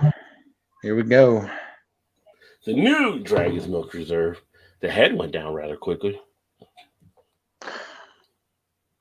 No joke there. I was going to, but I'll just let it slide. that was for somebody would have jumped. Hit it out of the park right there. It was swing and right miss. Across the middle. I was like, playing NBL 19. That's right in the middle. Swing and a miss. Oh, you get the marshmallow very easily. You digging it? Good chocolate feel. I'm really digging that marshmallow. Dude, the scotch, man, that's got to be good. It's got the dark chocolate, like that cacao 90% type thing. Yeah, that real heavy, not real heavy, but not bitter the sweetness, chocolate. but the bitter chocolate. Yeah. Yeah, the bitter chocolate with that marshmallow. It's a little thinner than I usually like, but it's not as thick like with that scotch. Good mouthfeel. I almost want to chug this whole thing right now. Do it. Chug.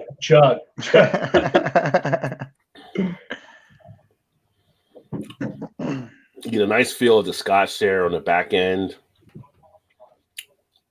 That marshmallow adds a little bit more of a kind of a fluff to the body.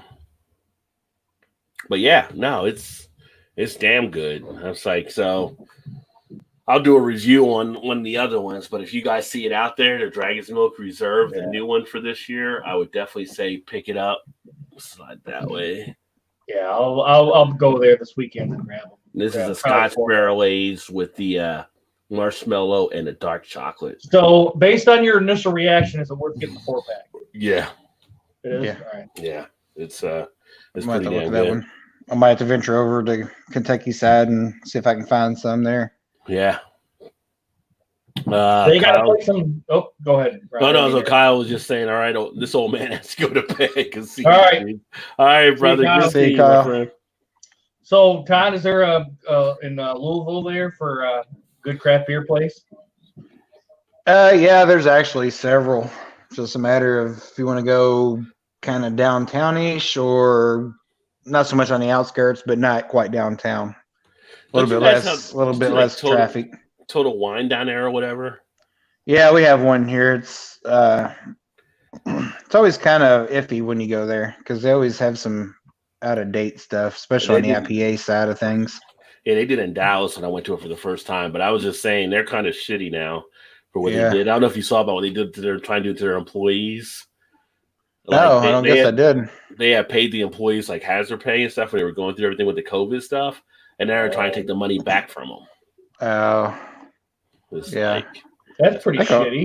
yeah, I think a lot of people are doing that though, actually. Well, some have tried and got like Kroger tried to do it and they got like blasted here in Cincinnati over it and they stopped and they said they wouldn't. Oh, do really? that. Yeah, yeah.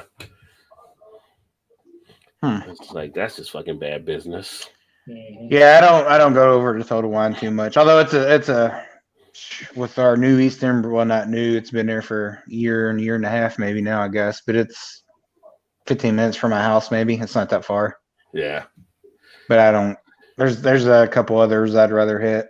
That's probably probably better. Stuff. Yeah, right. Yeah, they're probably better anyway. Actually, Elbow said he may stop in. They have a good craft brew drafts available, like Cigar City or Coppertail. Yeah, I almost picked up. I thought I did pick it up, but I didn't. But the Maduro Browns, I was going to do a review on it. God, that is good. I had that yesterday. My God, that's good. It's pretty cheap though. Like you get like a can of Maduro Brown here. It was like $1.89, I think, for a can, which wasn't bad. Oh God, I can't remember what I paid for, but that was like sounds about right. Yeah, it's about what we get them here for too, I think.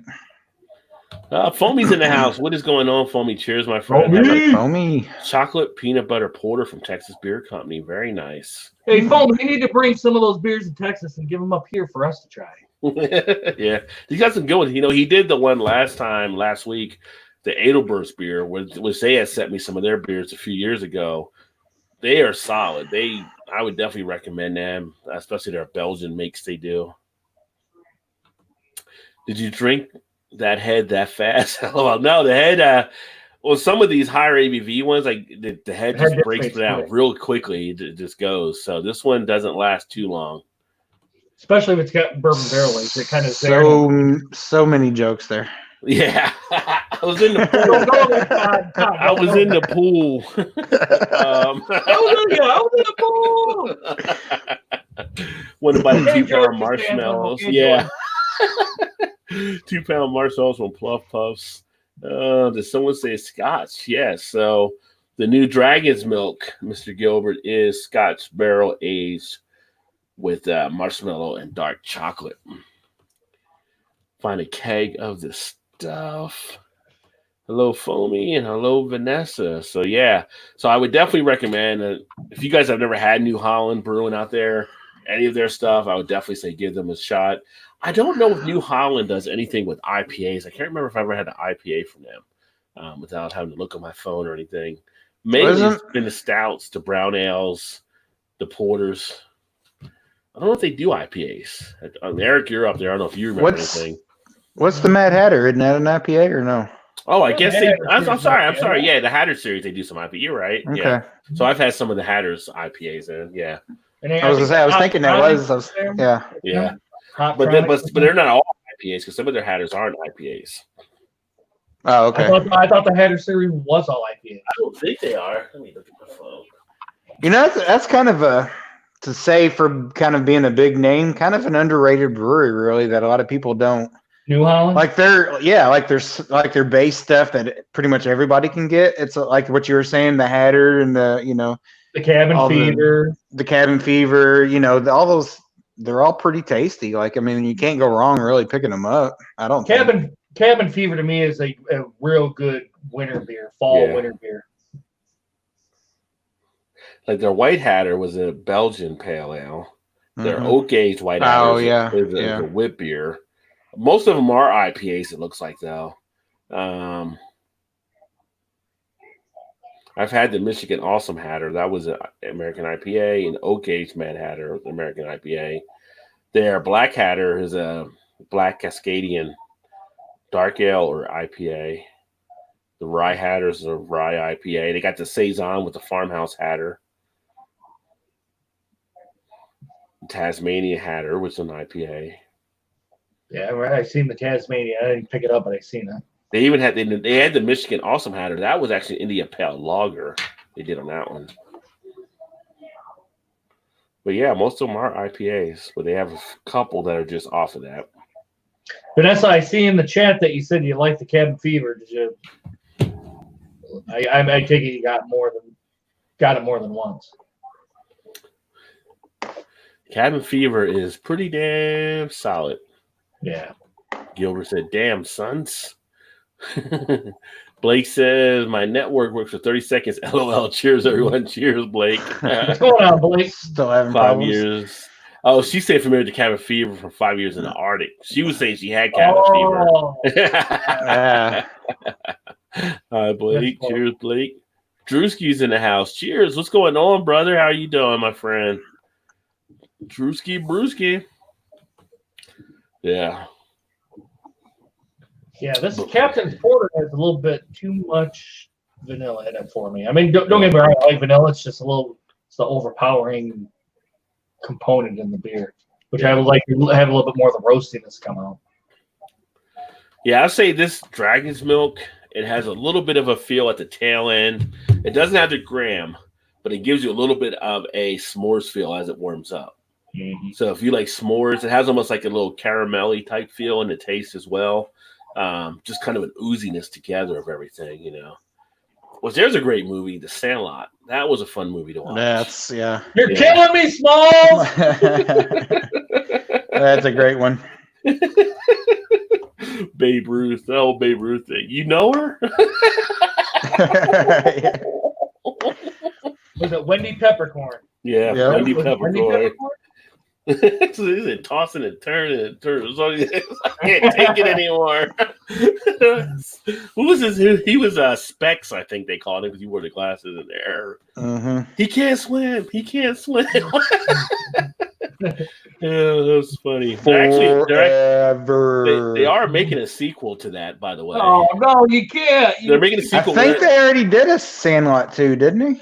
No, they're doing a sequel when they're adults, like a reunion type thing. Or An actual sequel, not one of those or something shitty. like that.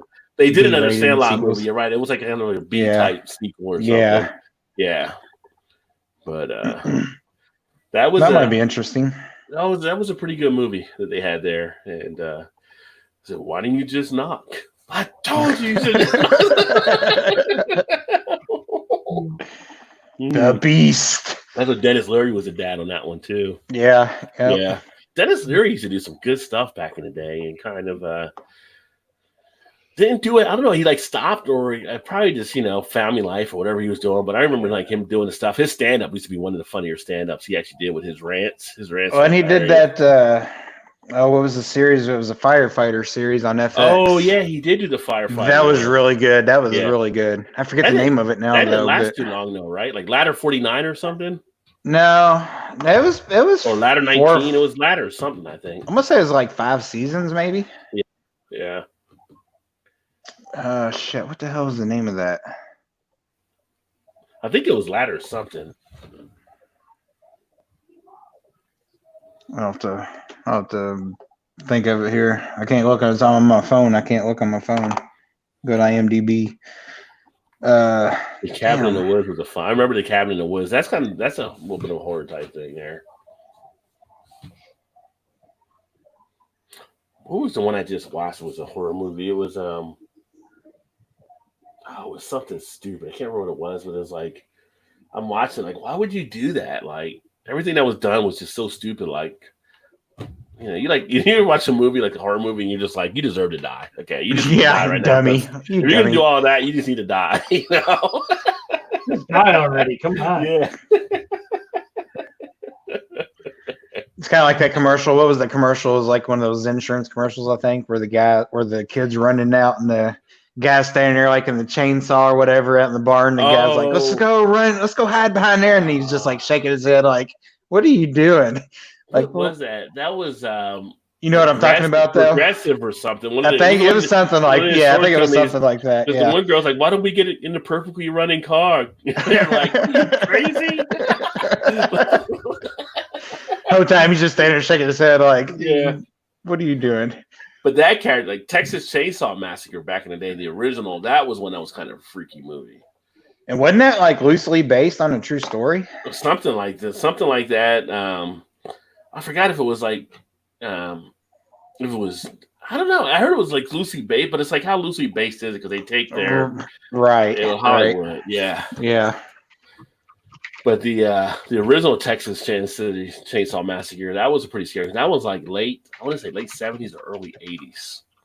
Oh, we got Bourbon Bounty in the house. What is going on, my friend? Cheers. What the what? Apparently he didn't get the alert. Gonna ring that bell, my friend. He probably did, and YouTube's just screwing us up again.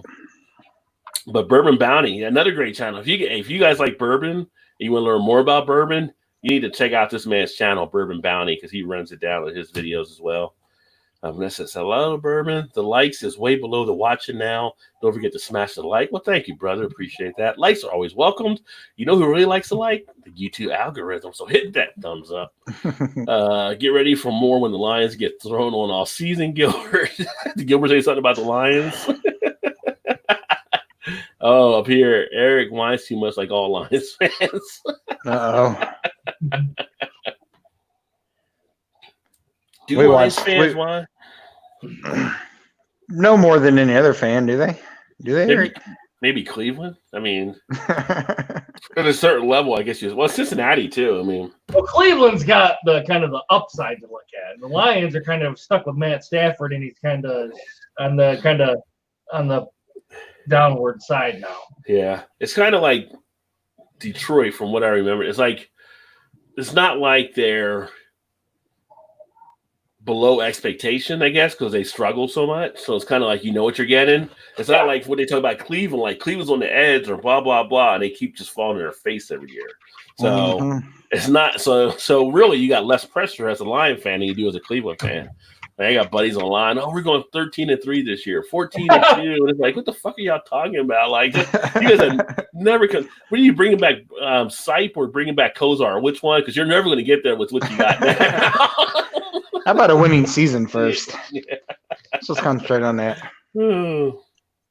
I watched the Drive like 2 or 3 weeks ago because obviously we're watching all the old sports footage on these channels that they're trying to get people to watch, and it was the Cleveland-Denver game, and you forget about how that was all put together and stuff, and watch that drive when they came back, and obviously Elway and them ended up winning that game, but the Browns, they should have won that and put them away and been in the Super Bowl. Like, the Browns were such a big favorite in that game.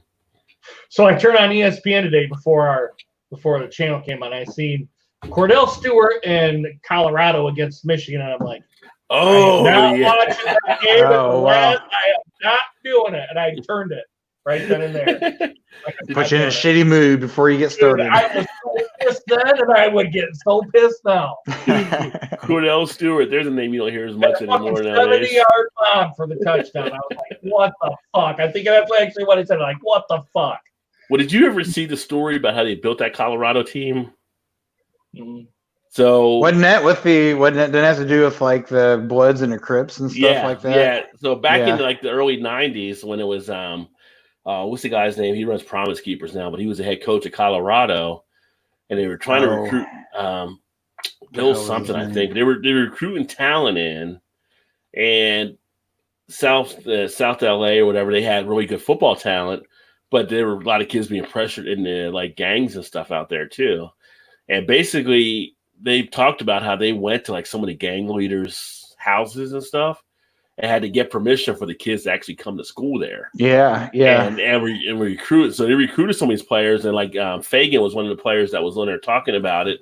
And he was like, that's why you always saw like a lot of fights with Colorado, because when Colorado would go on the road and they go to other cities, especially out west, where there would be opposite gangs, they'd have to fight the other gangs even though they weren't part of that local gang set, because they were part of that gang set, they had to fight. So there was like a whole big thing around that and everything, but how they built that team and did everything along those lines. It's kind of I think it was a 30 for 30, or was it an ESPN special? It was a really interesting story how they ran that down. Yeah, I think they did a 30 for 30 on that one. Yeah. I actually say that. It's interesting for sure. Yeah, but it was just, and like some of the assistant coaches that were interviewing, they're like, yeah, you sit in there and you'd be basically negotiating with these gang leaders in the house about so-and-so you went in for your football team, and they'd have to get permission for them to play. So you weren't talking to the parents, you were talking to the gang leaders together. That's crazy. Yeah. That's it. Clutch said, Eric, they won't get thrown in all season. They got Okuda. He'd be the end-all for your secondary. He'll be the end-all for your secondary. You're funny. My front porch rebuild is almost finished. We changed out the deck boards and stained it all. The railings are complete. Nice. Where is Dolly? You were talking sports. I don't know. Dolly's been coming in and out once in a while around here. So I ain't seen her for a while. Seen her for a bit. Depends. I think Okuda will have his rookie woes. Vanessa, let me see, is the potential partner of only the strongest males. Otherwise, she's a Black Widow. The strongest may not be what you think. Yeah. Well, not even like the Black Widow. It might be the what is the one they bite off the spouse's head after? Oh, praying mantis. Praying mantis. Yeah. Oh, I surpassed 6,000 games played of Microsoft Software Collection free cell game. I remember playing free cell back in the day. It's in their board. Texas Chainsaw Massacre main character Leatherface was based on Ed Gein. Just looked Ed up. Yeah, so he was based off of that character. Praying mantis always eat the heads of the males after mating. Right, that's what I was saying. So yeah, not the Black Widow, but the praying mantis. And then Bounty says exactly. You know that's how it is. You ain't going nowhere else. You want to bet? That's it. I'm going to hang out. Going to hang out with the boys. No, you're not. No. We'll see about that.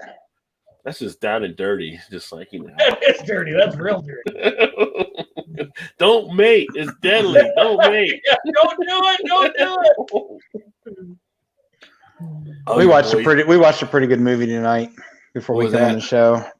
Just Mercy. Have you seen that? I haven't seen it yet, but I heard it's free this month. With Jamie Foxx. If you don't have Showtime, I guess it's free, but it's like on Showtime you watched it, right? Or was it something else? No, we watched it on something else. They have different channels that were doing it. I know. I saw a thing on Facebook about it. Yeah. Especially, without bringing it up or getting too much into it, especially in the light of what's been going on in the last week and a half or whatever. Yeah. It's gut wrenching for sure at the end. Or it was for me, just kind of emotional for sure. Yeah. But it's definitely worth checking out. I do want to watch it to see when it's back on and everything.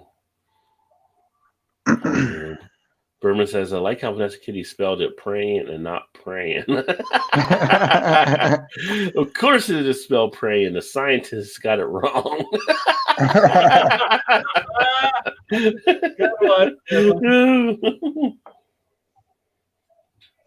Yeah, that's a dirty act done by the praying mantis at that point. Dirty. Real dirty. I don't know if any other things kill their spouses after not spouse, but a mate after they mate or whatever they would call. How do you feel if you're a male praying mantis? That's a tough choice, isn't it? I don't know if they know. I don't know if they know. I don't think anybody tells them. Maybe it's not because we're like, I'm gonna guess some no one die. So it better be. Yeah, the females aren't going to tell him, and all of his buddies that were guys, they don't know until it's too late. They don't know or they're already dead, so it doesn't make a difference. Like, where'd Bill go? Oh, he just went to his girlfriend's house. Don't worry about it. It'd be okay. I mean, they try to say run, but by the time they get to the road, their head's already cut off. So right, it's already gone. Yeah. Bill, what the hell happened, Bill? What are they doing in there? What are they doing? Bill, why is half your face gone? He's one of the lone survivor that actually made it out. She comes out like Bill has to take a nap right now. Oh, she must have put it on him. And it was like we never saw Bill again. Oh, I wonder if a giant praying mantis would be a perfect zombie killer. Maybe take the head off. Oh yeah, nature is funny that way. That's for sure. But I would tell you, this is you let it sit here, Eric. Don't drink this cold. Oh, you know I gotta drink the cold. You know I got to. But as it warms up, it does become smoother. It's still a little thinner. It's thinner, but it's the flavors and everything definitely come out. Yeah, my malt liquor. Oh, I thought something went down in your background there. But the malt liquor video I did on Monday, I looked back at that and I'm like, God, that sucks. Yeah, he's like, I'm probably not gonna finish it. I'm just gonna pour the rest out. I was like, God, man, no, not the beer sucked. I was watching the video and I'm like, the video. Well, you said in the video though, you wasn't gonna finish it too, though, didn't you? I ended up finishing it. Oh, did you? Yeah. I was thinking in the video you said you wasn't gonna finish it. Yeah, I said that and I'm like, so I came back and I'm like, well, let me rewatch it. So I'm sitting here drinking. I'm like, oh my God, dude, this video is bad. It's bad. You was already pot committed, so you had to. Yeah. I thought you were doing more review the reviewer. I'm going to start doing that. Yes. Yeah. But I'm going to have once in a while I'll throw it in there, but it's not going to be all the time. But I'll throw one in there. Yeah. Todd, didn't you say Chris off the 10th did it? Yeah, Chris did some stuff. I think. Yeah. Yeah. He did. He did one that I know of. I don't think he's done any more since then that I've seen. It was right after you started doing that, I think. Yeah, I'll probably put one out there and find someone that done it and get OBS up, and we'll do it again. Bourbon says, I have personally controlled full-grown bulls, llamas, horses, llamas, etc. at a homestead farm. I have shoved a stubborn pig up a ramp to a trailer. Well, I'm glad you said up to a trailer. I was going to worry when you said you shoved a stubborn pig. I was thinking the same thing. Where's this going? When you got a stubborn one in there, you got to be like, listen, it's either you either do it now or you're going to meet your maker here. Speaking of homestead farms, I actually finished Yellowstone season 2. Ooh, what you think? It's a damn good show. It's kind of like, man, they hit home on a lot of shit on that show. You know, yeah, the stuff they even do, and kind of the tension between the different groups and stuff on there. I mean, Costner doesn't pull any punches on it, and I'm looking forward to season 3 is going to be nasty. It's just going to. I thought season 2 was better than the first season. That's one of our favorite shows, actually. Two was pretty good. I mean, yeah, you figure 1 spent most of the time setting it up, but 2 right rolling through, and dude, man, yeah, 3 is gonna be the guy that was partnered with the Native American dude and stuff that happened. It was just like, oh wow, this is getting crazy. So it'll be interesting to see what happens going forward. I feel like the one guy, Rip, is going to try to. I think he's going to end up trying to propose or whatever to Costner's daughter. So I think they're going to end up getting together. It's going to be something like that last thing when he like basically thought of him as a son and like kind of stuff. Like those two were like meant for each other in that show. But it's kind of like a Violent Dallas when you watch it. Yeah, sort of is. Yeah.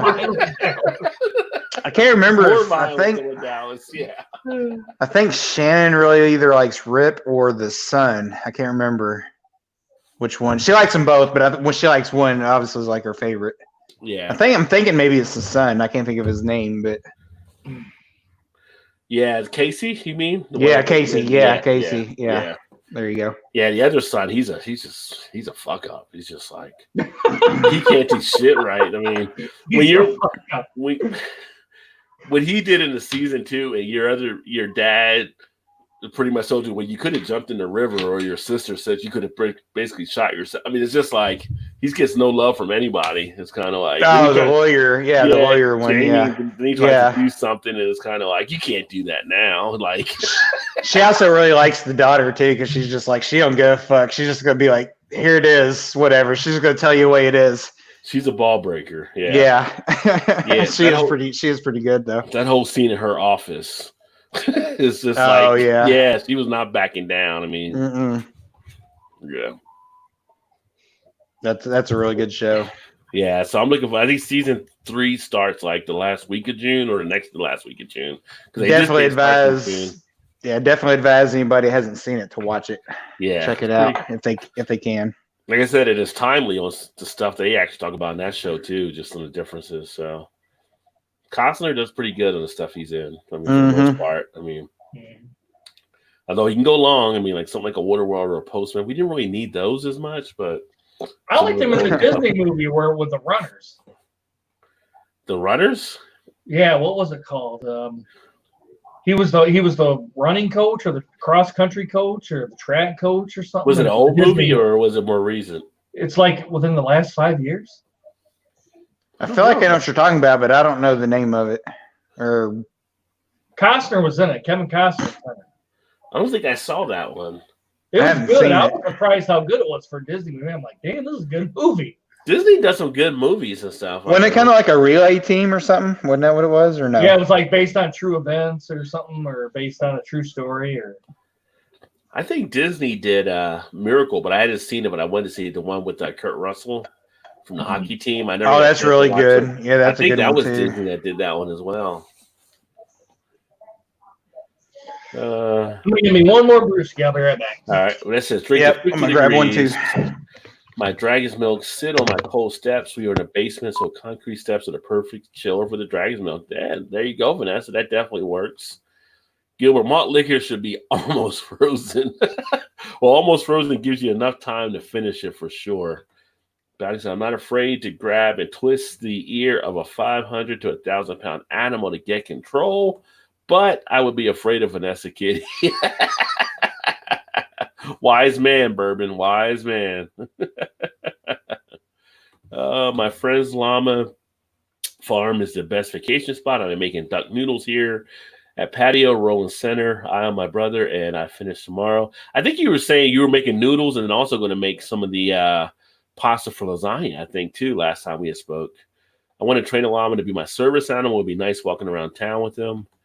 Vanessa, llamas are fucking cool as hell. Do not let them dominate. If you get control, they are super cool. My friend's farm has over 40 llamas. I walk amongst them often. I walk out there and they all come over. Well, nice. Might be the llama whisperer. They regurgitate and spit and it smells like puke. Otherwise, they're cool as hell. Well, nobody wants that. And another baby llama is due soon. So lots of llama action. I think Erie was one of your llamas at some point as well. What we got here? So Eric is back with the Batch Brewing Company. Is that Gentle Jack Jones?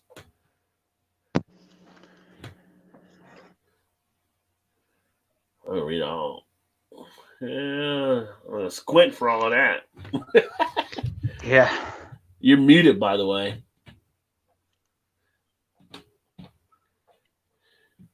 Hello? There we go. Okay, now we hear you. What were you going to say? I said, oh, shit. What's the ABV on that one? 5.8%. It's a brown ale. 20 IBUs. A complex chocolatey brown ale brewed with Maris Otter brown malt and a touch of rye notes. Nice. See what this and right before I forget, the name of that show is Rescue Me with Dennis Leary. Oh, Rescue Me. Why was I thinking Ladder or something? I had to ask Shannon because I knew she would remember. What did you get, Todd? Untitled Art, Juicy IPA. Juicy. Nice. So there's that one. It's actually was canned on 5/12. Wow, fresh. So fairly fresh, yeah, for them especially. Got a lot of fresh beers tonight. I know. It was a good delivery from last week, I guess. Yeah. I see you rocking the Beer Fest shirt tonight too. I just saw that. Yeah. Yeah. I saw you had your orange one on earlier. Yeah. I only got the Under Armour on. Sorry. Yeah. I'm not playing along. I'm waiting to see if they're going to have Beer Fest this year in September. I don't know. Supposedly, we're still having Oktoberfest. They haven't canceled it yet. Well, I just saw 450 North canceled their corn maze beer fest for this year. Yeah, Today. I know Fresh Fest got canceled. I found that out yesterday as well, which I figured they may, but because I was going to stop there on the way to New Jersey in August, but it's already done. There's a lot of summer festivals being canceled right now. So I'm curious if the one here that we really like, that we was hoping you guys could come down because it got postponed till August 1st, I think it was. I'm curious to see if it'll one or whatever. Festivals. Yeah. Which actually his cousin is actually the one that runs the Tailspin one. Okay. So, and the guy that runs the festivals is the owner of the Keg Liquor Store, which is my main go-to store here. So hopefully it'll be far out, enough that they'll still have it. But they also just canceled one of our local kind of October market type things and the street festival type thing. It lasts like 4 days. Harvest Homecoming, what they call it. Yeah, and they already canceled that too today. I think it was today or yesterday. So, and that doesn't usually happen until like the second week of October. So, I'm gonna actually try my Glencairn glass. I never used it. I think I'm gonna step up to the plate and get the Crown Royal blended whiskey. Oh. So kind of a step up from their original blend or whatever, however they make it. A little bit of the rum in the bourbon barrel. Gilbert knows this one because as soon as I put it up before, he knew it exactly what it is. But I decided last weekend to pick up one of these finally because everybody's like, "You need to do it in the Glencairn glass. You'll definitely get a difference." Vanessa is making the lasagna noodles tomorrow and spaghetti noodles. But that's from the duck eggs. Nice. Oh, you do nice. I know those ones she put on Instagram a week or so ago looked awesome. It does come out easier in this glass, though. Definitely get more of a concentrated aroma. Bounty said, I had llamas. They have a hierarchy. You take control of the dominant, you can control them all. Then as they're upchuck, they spit at you. Piss off the llamas. Don't piss off the llamas. Do piss off the llamas? Love some man. Father, sons. Some people experience things, but it is not accepted, so they learn to explain it away. Disregarding one's own experiences gets you lots of trouble later. Accept it. Yeah. But this is actually, wow. I still need to get my game up on spirits, but it does need to be more of a concentration of it. Oh, I feel a little bit of a burn there. Woo! Morning. Where did Eric disappear? He just dropped out. Did you hit a button? His ghost is kicking him out. He was typing. The ghost is like, get in here and make me some pizza rolls. Yeah, I'm hungry. Get in here. Sons, make me something to eat. There he is. That was weird. That was the ghost. I accidentally hit the axe. Yeah. The normal society controls the message. The norm not experience a thing, then the inform of the thing becomes unaccepted. Rum agricole. Have a couple of Blanc agricole here. Yeah, see, Gilbert knows. Gilbert is the man. Gilbert should have a channel doing this stuff. His knowledge is off the chain. Critical thinking skills help you diagnose experiences so you may do much better in the future. Yeah. Well, I feel like some people don't have critical thinking as much nowadays. That's for sure. May have become somewhat of a lost art. So, Eric, you got anything coming on your channel? I got the Bonita Blonde Ale from Ballast Point coming on Friday, tomorrow. And I got a couple of other beers coming up here on the next week. I got one from the UP in Michigan. Mm-hmm. And the other one is I drank on here before. Is that goodness, what is it from Beards Brewing? It's their oatmeal stout. It's the one with goodness, who was the guy that had the diabetes commercials and always advocated Wilford Brimley or whatever. Yeah, the Wilford Brimley. He's on the can, but he's dressed as a Quaker. Diabetes. Diabetes. Yep. So those two things are going to come on the channel. I don't know if I'm going to do Malt Liquor Monday every Monday. I haven't quite decided on that yet. So, and then there's going to be the sports stuff next week. I'm going to talk about the Drew Brees thing. I'm going to probably do that on OBS. Give my kind of thoughts on it. His whole entire interview. Well, Aaron Rodgers, shout out to Gilbert, had pretty good comeback today. Like, pretty much like, Drew, take some notes from Aaron. That's how you kind of about it. Is it safe to say that Drew Brees at this point probably should just go ahead and retire? Probably should. He probably should. And before he really gets hurt. I wouldn't be surprised some players take some shots at him. So they will for sure. Yeah, he'll probably still do it. When I saw that, I was like, "Come on, man! Really? You might as well just go ahead and put your pink slip into the mailbox now." Because it wasn't even 24 hours before he responded. Like,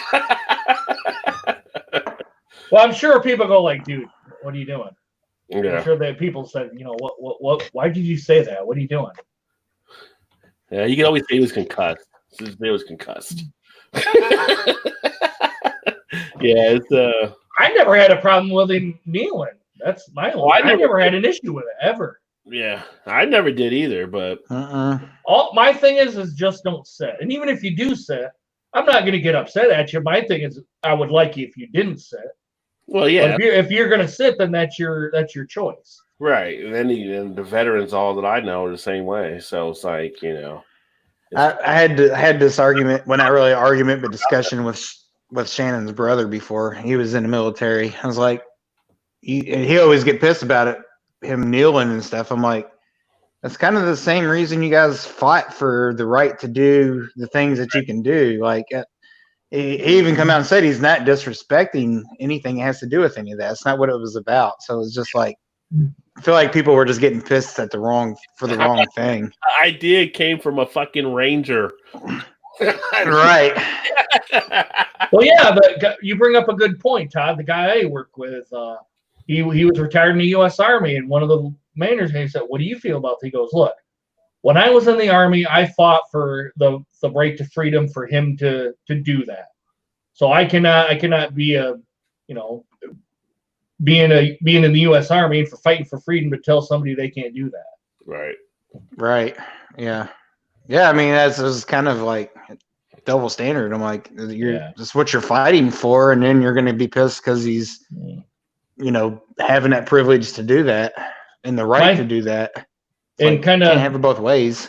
I don't kind of mean to go down into a rabbit hole here, but I was like, I understand the writing, but then I don't really understand the looting until I heard somebody, and I can't remember who said it. Hey, Rod, you might be able to fill in the blank here, but somebody goes, "Look, we have to do this for people to get attention to it." And then I was like, "Oh, okay. Now I'm starting to piece together why."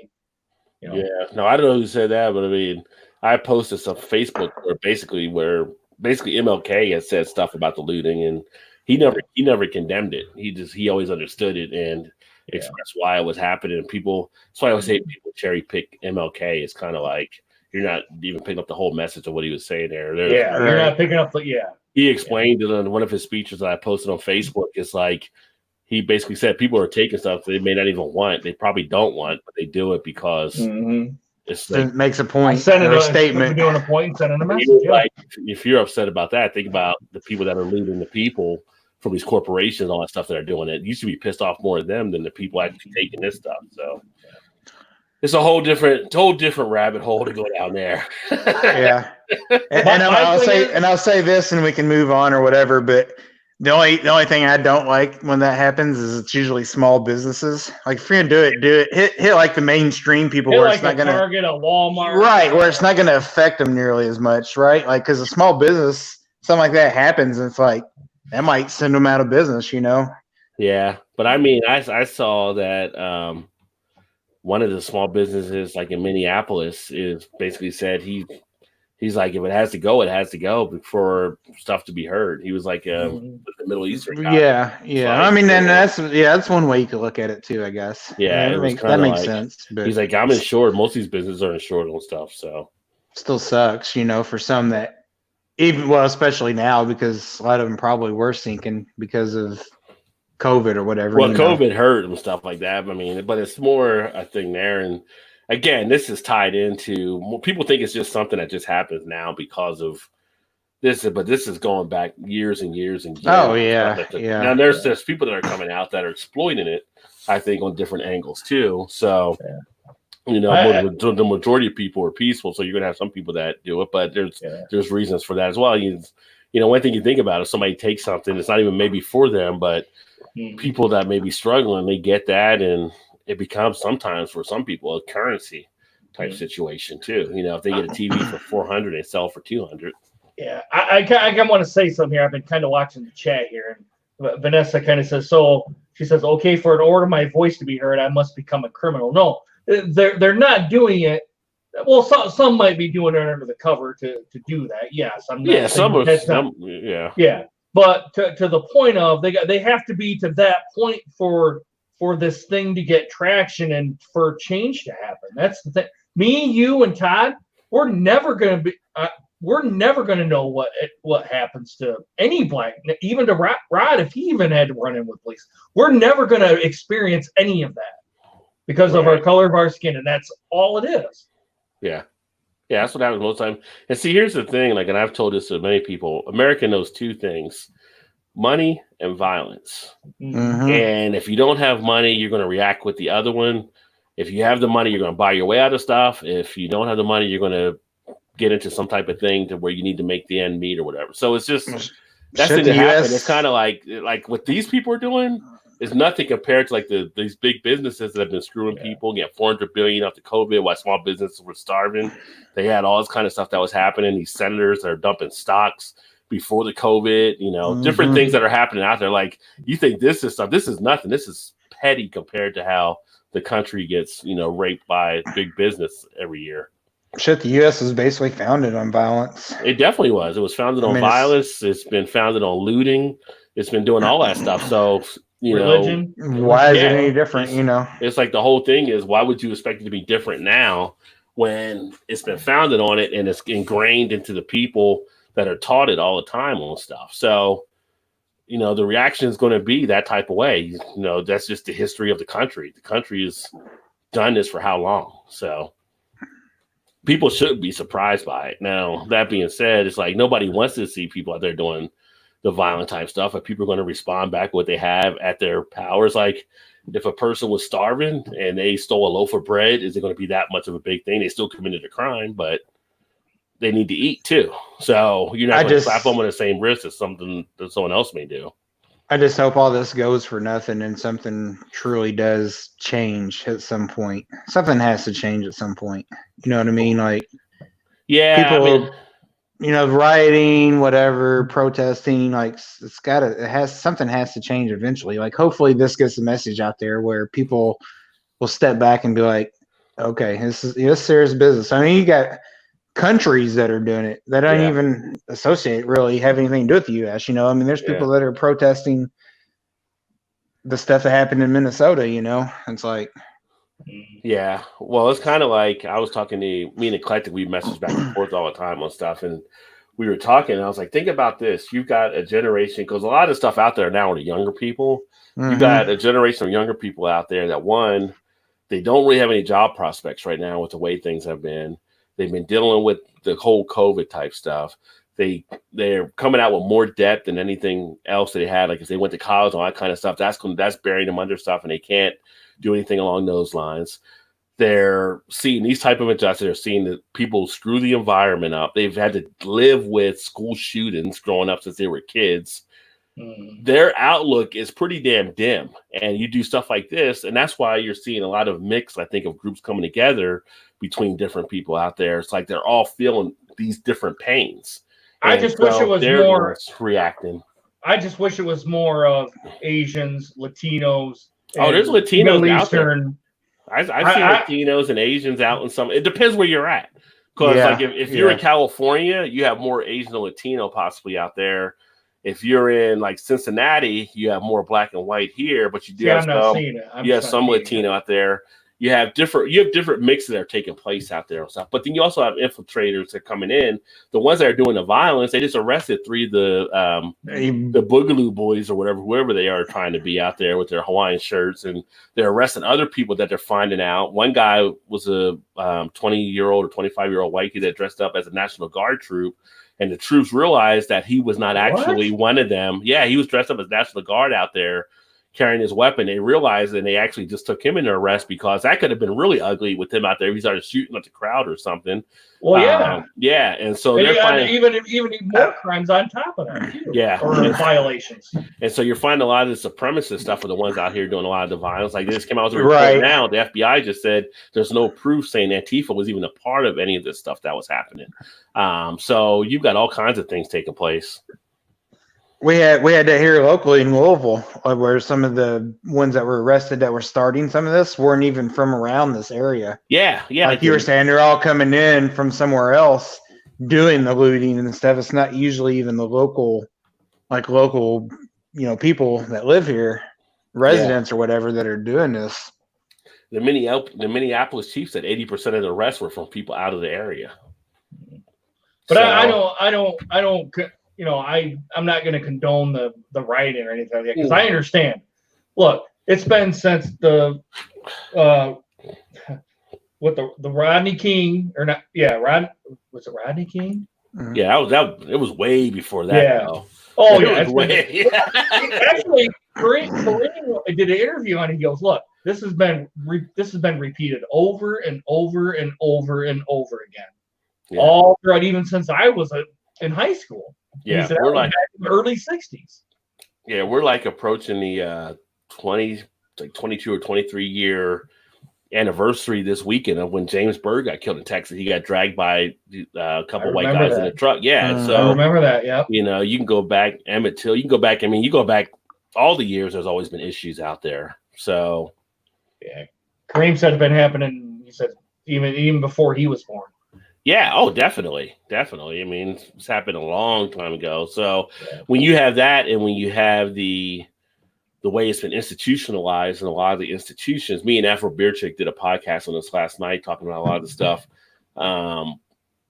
Is all stuff that's been built up over this time. And this one is feeling a little bit different because, and I told her on her podcast, from what I saw and how I perceived it, it was the way the cop callously had his hands in his pocket and kind of did it like he was just, just out there like a day in the park type situation. Almost kind of like he was showboating a little bit or something. Exactly. Just kind of like, look what I can do, or look what I'm doing, or whatever. Like, just sickening. It's sickening. And you got more and more people that saw that and are seeing it through. I mean, it's kind of it's crazy. It's going to be interesting going up to the election what ends up happening. Now you got some of the people that are trying to, I guess you could say, jump ship or like the whole thing. I like what Espy, he was kind of like, he felt like he was set up on the whole thing. I mean, think about that. You had a president tear gas protesters to go do a Bible photo op. It's like, where the Bible would that say that's what Jesus would have done, right? So you have all this stuff happening, and it's just like crazy, and it's becoming like bizarre world right now. So, I think people are starting to notice that more and more. And my thing is, what happens if they are not guilty? Then what's going to happen? That's my thing. Is then what's going to happen? Then you're going to see bloodshed start happening. People are like, fuck this, and they're just going to go on a rampage and start. Honestly, if they're found not guilty, and I said this like last night in the podcast, this will be nothing compared to what'll happen in. It'll be a lot worse. I mean, it's going to be. I hate to say it, it's going to be ugly. It's going to be really ugly. Really ugly. Yes, really ugly.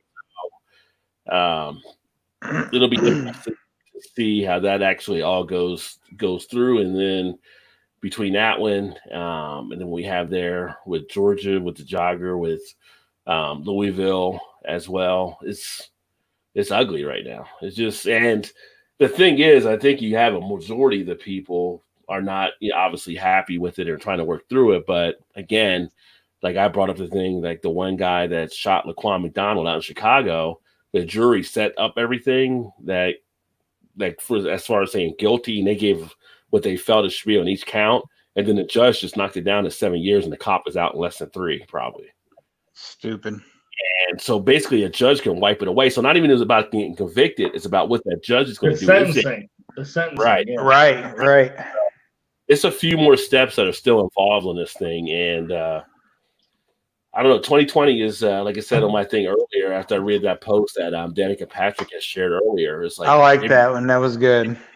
Need it to wake people up, So it's, I didn't mean to get off on this tangent here, Rod. I'm sorry. No, I mean go down this road. It almost feels like it's going to happen at some point in everything. So like I said, me and Afro Beer Chick did our podcast for like an hour and a half last night, and we did a lot of stuff on beer, but then we got into talking about a lot of that, and there was just a lot of stuff. We didn't even scratch the tip of the iceberg. We could have went for days on different things, and just for sure the things that happen. And like I said, eclectic talk all the time. And there's always different stuff going on, and you might like see people don't see a lot of the stuff that's actually happening and why we're here. Like I said, I watched. I put it on my Facebook thing. I watched a documentary a couple of nights ago called "Burn, Motherfucker, Burn" that I never heard of. It was on Showtime. I just happened to be there, and it popped up on.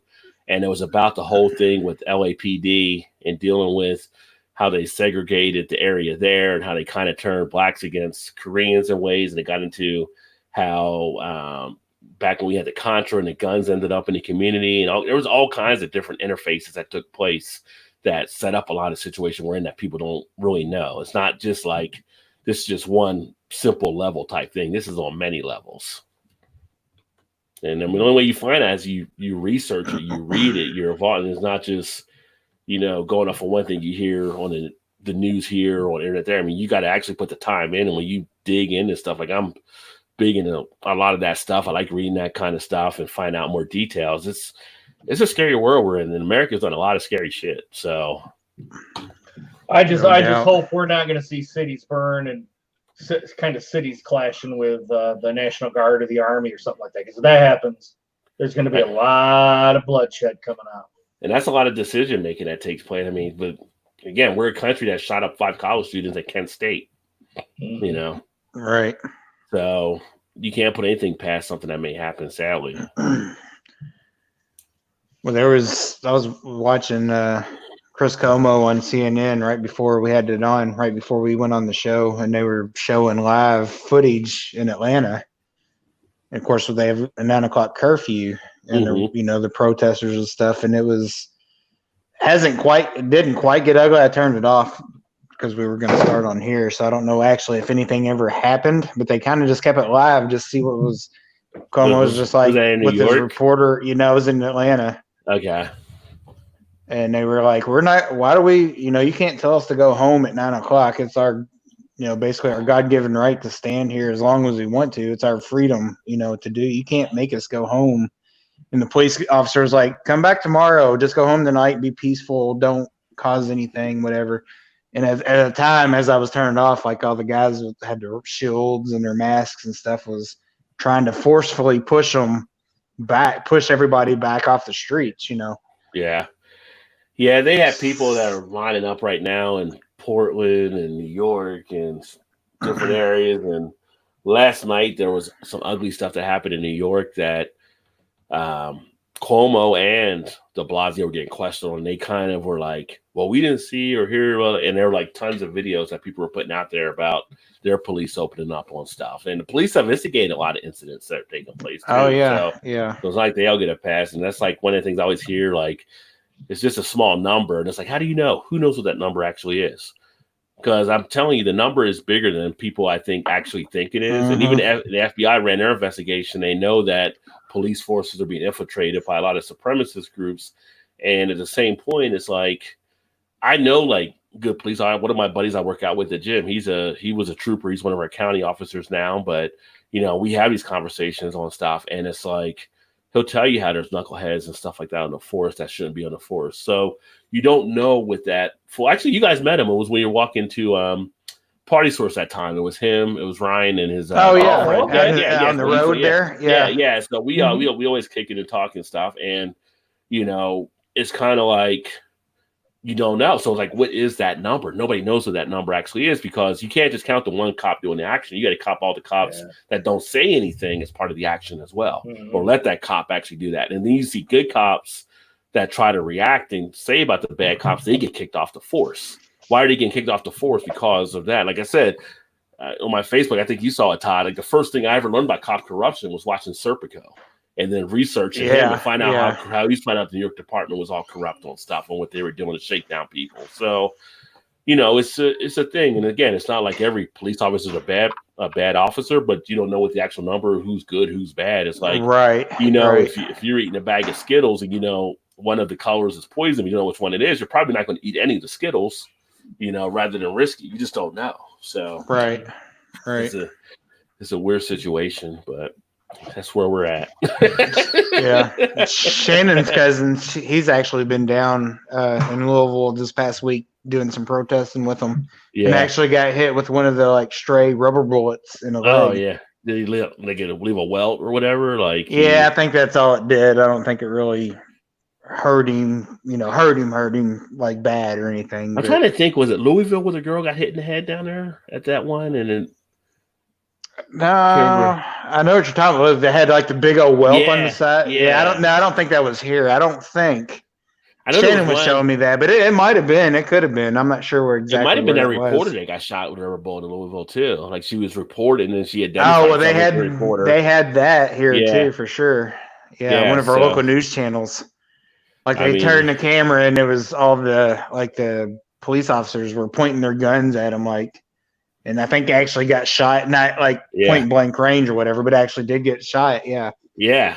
I mean, so you got and people identifying as journalists are getting shot. It's like, dude, this is Constitution. You were breaking the Constitution right now. So it's a lot of shit happening out there. And the whole thing, like I said, when Trump was threatening the governors, you're on the 10th Amendment right there, threatening them, trying to take control of their state. So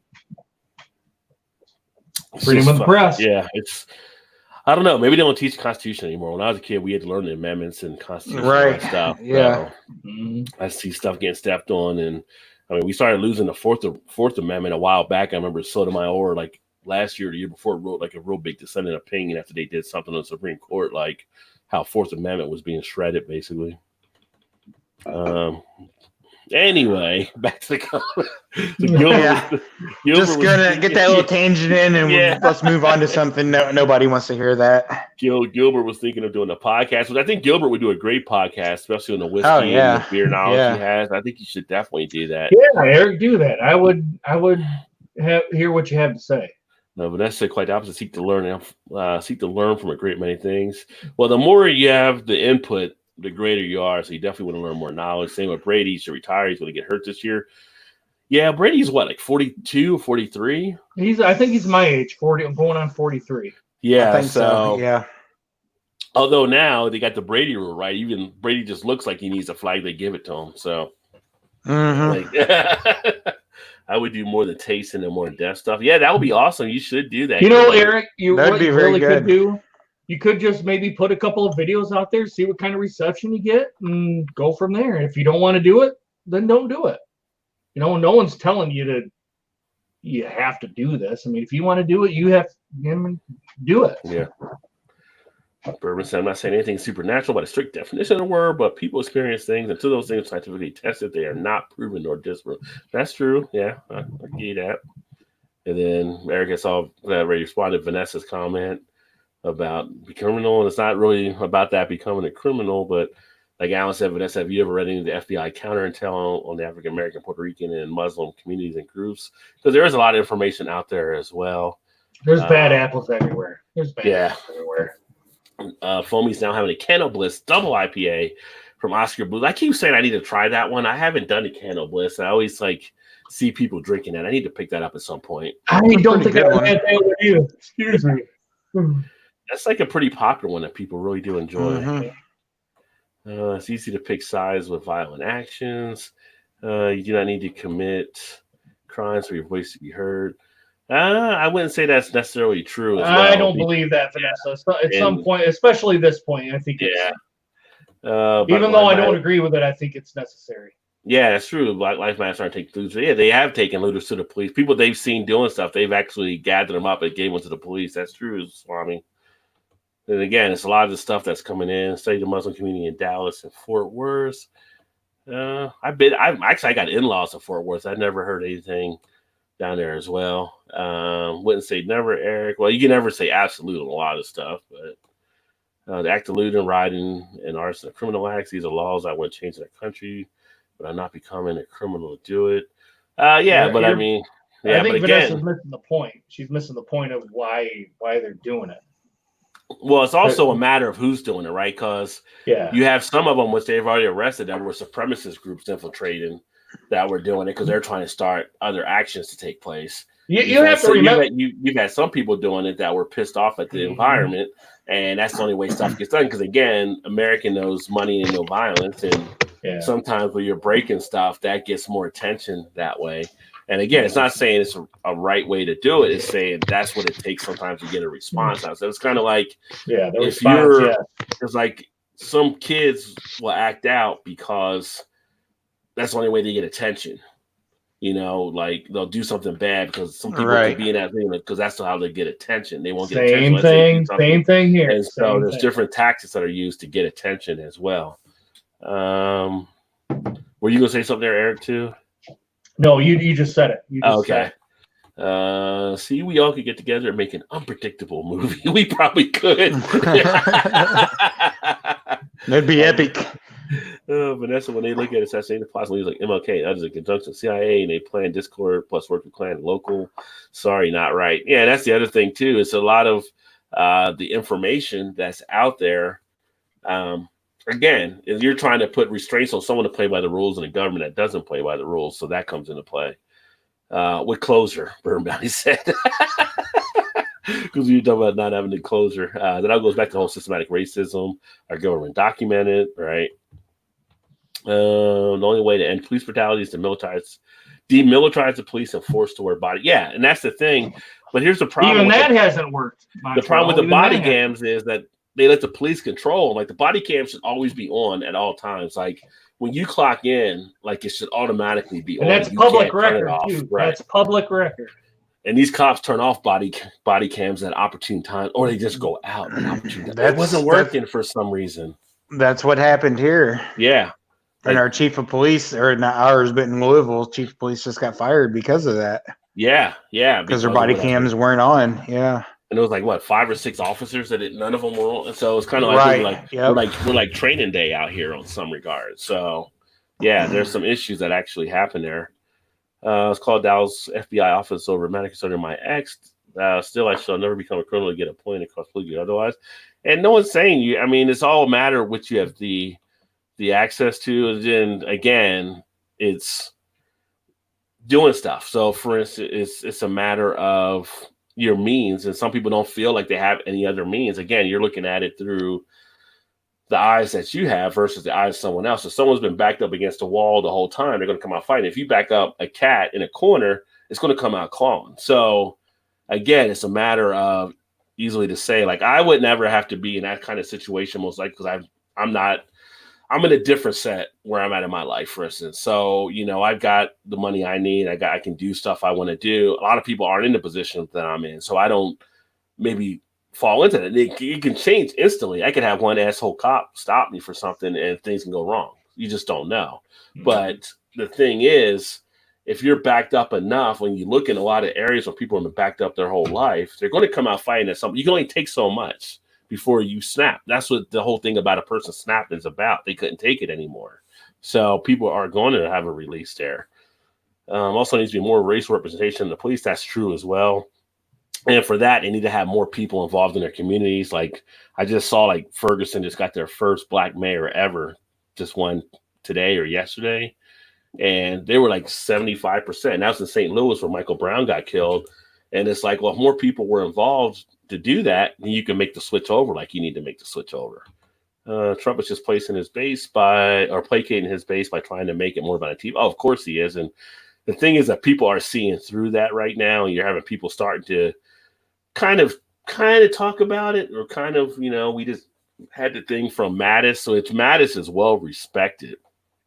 And what he just said there caught a lot of the Republicans, pretty much speechless there on some of the stuff with him stepping down and with SB stepping down. And it's going to be interesting going forward. You have Murkowski saying some stuff, but you never know which way Murkowski's going to go. She's not dependable. She's just a lot of the stuff she could have done before she didn't do. So it's interesting. But we just had out in Iowa. Steve King just lost his congressman primary because people were fed up on the stuff that he was doing. So you're seeing change take place. Criminals on opportunity to be criminals. Do you think travel is not in their prospect? I'm not sure about that. Criminals live an opportunity to be. I don't know. Yeah. King Boo, what is going on? Good to see you. Do you guys think they would have changed they would have charged the other officers and increased the charge of the person on the neck if they didn't try it?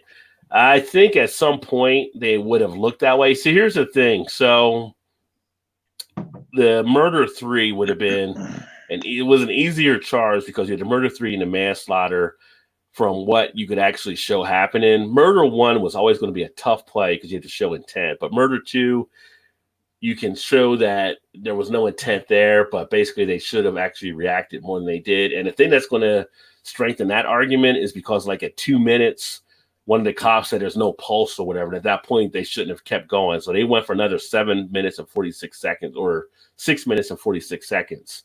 So that's going to show kind of an intent, I think, in there. It would have been harder, I think, without the stuff that happened. And I can tell you, we had riots in 2001 after Timothy Thomas got killed here. And that actually spawned change for Cincinnati because then we had a collaborative agreement and they had to work with communities and police couldn't just go in doing the stuff they're doing. So in a way, because of the riots and the things that took place, we actually benefited from it. So again, kind of like what Eric was saying there, when you're out there making those kind of noise, that can actually cause change to actually happen. So that's why people do react that kind of way. That's why Martin Luther King never condemned it as far as people actually out there doing that stuff, because there was an understanding of how that could actually benefit. He wasn't for it, but he wasn't against it. He understood the need for it. So, and if you look at Martin Luther King, and that's one of the things that always gets me on Martin Luther King. A lot of people like to quote him. They like to quote from the early years. They don't quote from the later years. Like people like to do the dream thing, but they don't want to do the letter from Birmingham.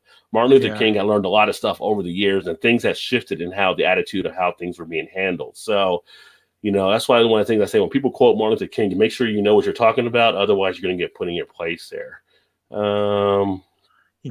Same with George Soros bullshit.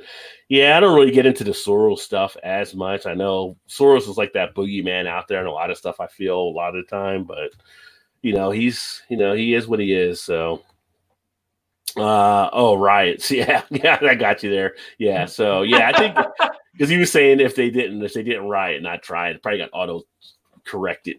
But yeah, I think it may have been a little bit longer down the line. The key was getting it out of that prosecutor's hands that was handling it because there was questions around that prosecutor, and then getting it to Keith Ellison actually did help there. John Womack's in the house. Cheers, John. Good to see you, my friend. And once they abolished slavery, they just created a new system to oppress and allowed racism to be prevalent in all police forces across the country. Yeah, I mean, the whole slavery thing is kind of like they abolished it, but in ways they kind of kept it alive on stuff. And there was a piece I had posted on my Facebook thing that some of the guys I saw basically talking about when you look at how things were taking place back then, there was actually a concentrated effort to keep slaves away from those that were considered to be, I guess, like the lower indentured whites and along those lines, because there was a fear of them teaming up on stuff against the elite class. And so at that time, when things were happening, a lot of times there was a lot of fraternization that took place, and they put in a system to kind of break that up. So all this stuff plays into the history. And the more you get out there and you look at it, you can check it out.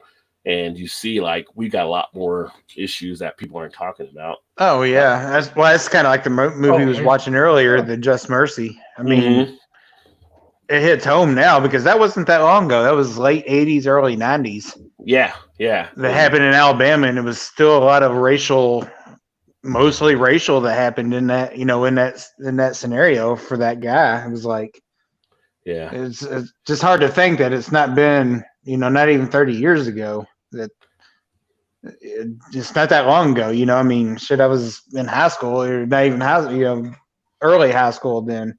Yeah. To think like that shit was still going on, you know, it's just crazy to. It's not been that long ago when you think about it. Put it in perspective, you know, it's not that long ago.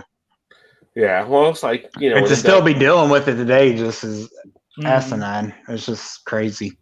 Well, it's like when NWA did "Fuck the Police." It wasn't new to people in a lot of the black communities. It was, you know, more of the white communities that kind of heard it and kind of picked up on it and stuff like that and everything. That was just like, in a way, that was like a exhale for a lot of the black community when that song came out, because someone finally said something about the stuff that was happening. It was kind of like some people were like, you know, the police were like, "Oh, we're not this and we're not blah," and then a few years later, you have the Rodney King thing, right? So the whole world sees. Right. Yeah. So it went from people just talking about it to people actually being able to see it. And that's what kind of started to affect and change some of the stuff. See, Vanessa, when someone is viewed criminally before they commit a crime and have been 200 years after voted and drug legislation not to change, what do you do? Yeah, that's the thing that people don't get. Many people discriminate in the country, yet they do not become criminals. There's different things. I mean, again, it's, you know, you would say you want people to just sit and take it. I mean, it's going to happen at some point that people are going to people in a dictatorship that are in a dictatorship are going to react differently than people in our country and in democracy. Yeah.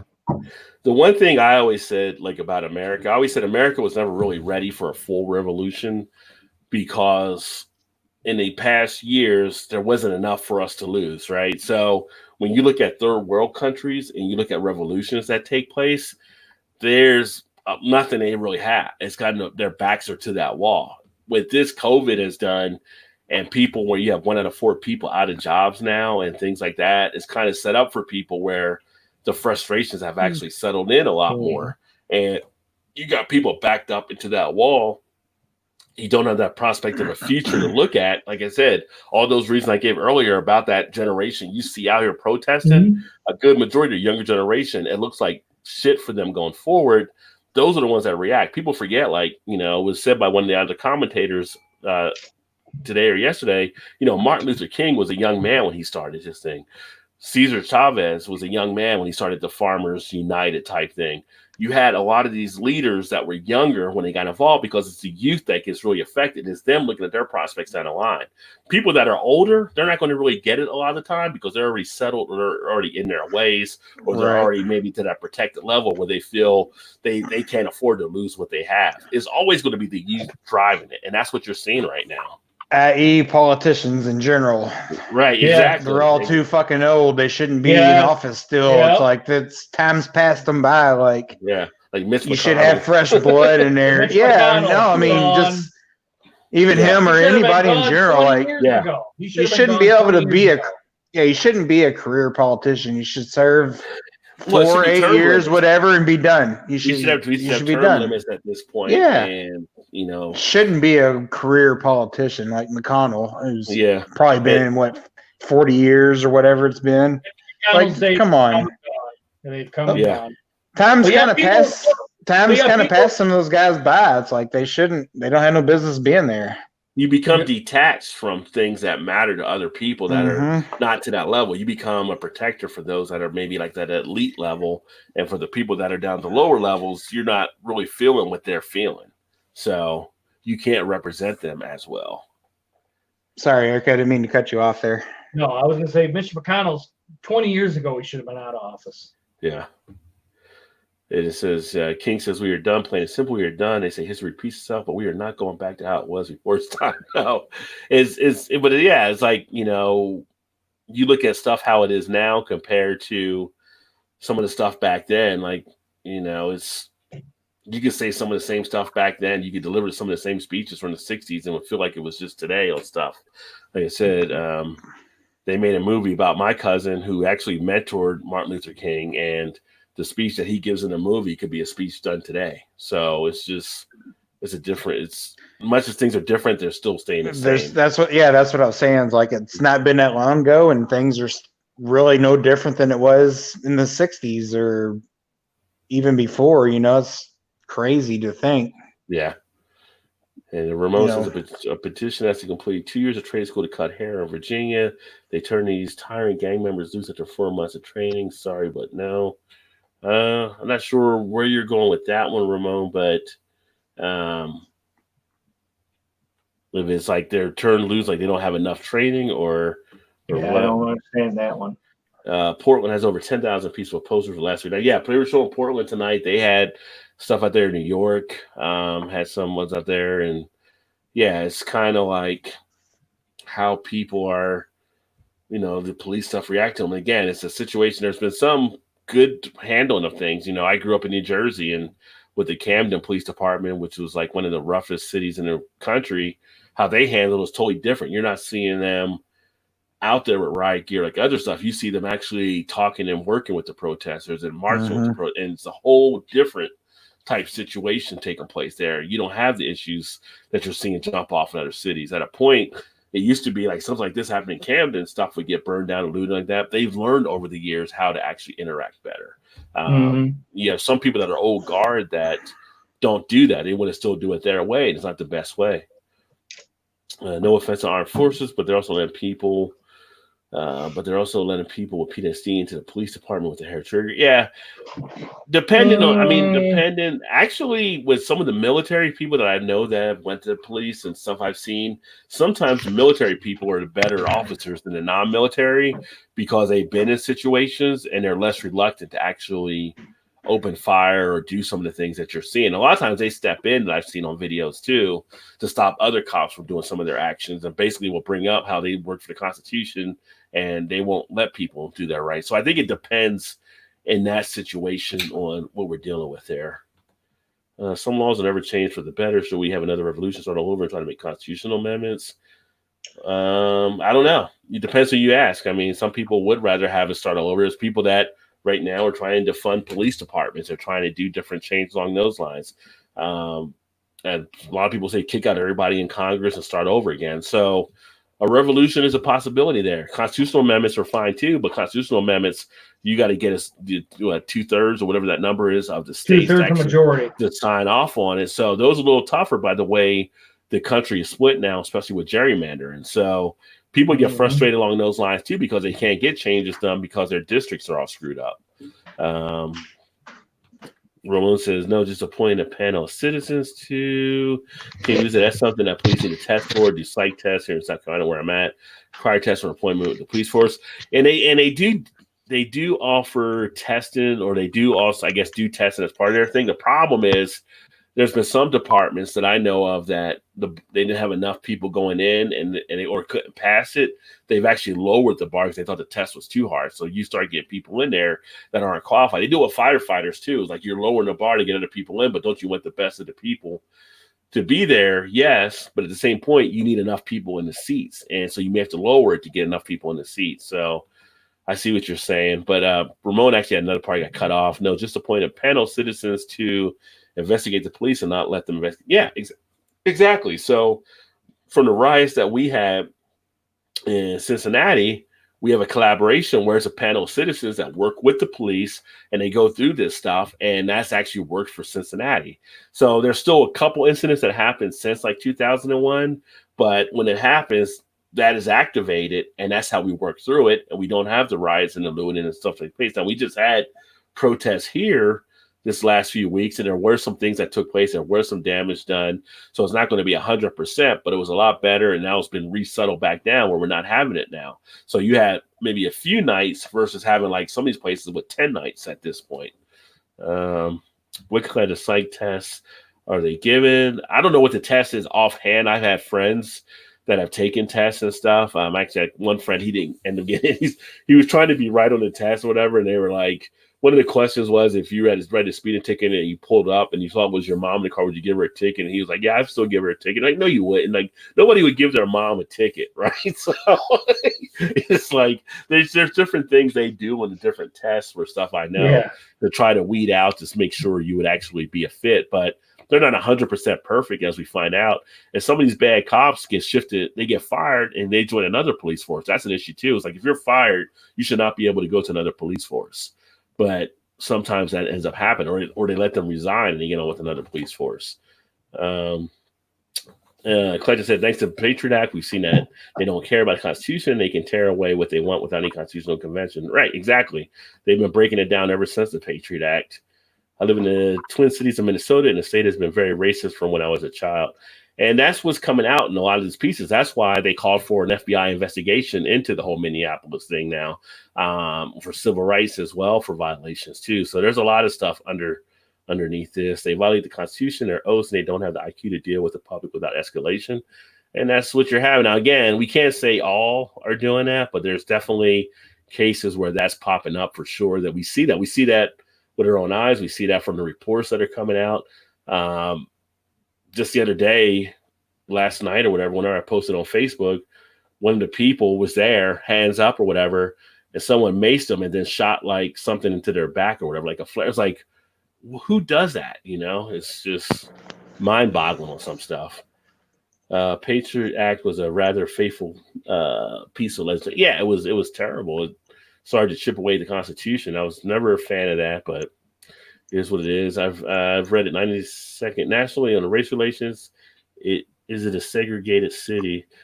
Yeah, it's from. I've actually only been in Minneapolis one time in that area, but I saw reports where it's considered to be one of the most segregated cities, I thought, in the country. But obviously, Boo would know there for sure. I get harassed by a cop with a canine in the backseat at 8 years old, taking the garbage out one evening. That's rough, and that's the kind of stuff that we get faced. You know, it's kind of some things out there. There's issues that happen, and so a lot of people just don't see that, don't know about that, or don't want to see it, I should say, as well. Now, see the effects of legislation with Trump naming groups terrorist organizations. Yeah, but he has no basis on some of his stuff, though, too, because, like I said, the FBI came out with their report and said Antifa wasn't even a part of it. So Trump picks and chooses different things, but we know other groups that he hasn't. He just says stuff just to have conflict. That's all. Yeah. Or what he's going to benefit from. Yeah. The Constitution hasn't mattered for 50 years here. Well, probably at least 50. At least, yeah. Yeah. I get stopped by police walking around my neighborhood late at night. All I am doing is not able to sleep.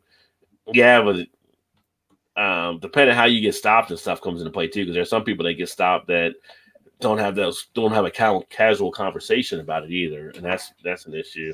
Dallas Fort Worth Muslim community is one of the largest in this country, and let me see. And actually, Dallas is actually not a bad city at all, because, like I said, my in-laws live in Dallas, and I've always had no issues down there as well. Buying my first home this year, and I'll be damned if a police officer ever tries to come in front of those reasons. So there you go. It's always funny. It's like sometimes I see these videos like where people like open the door and police try to barge in. It's like if police come to your door, you actually have a right to not open your door. You can have them talk through the door if you feel concerned about opening it. Police really can't come in unless they see something there for probable cause in there as well.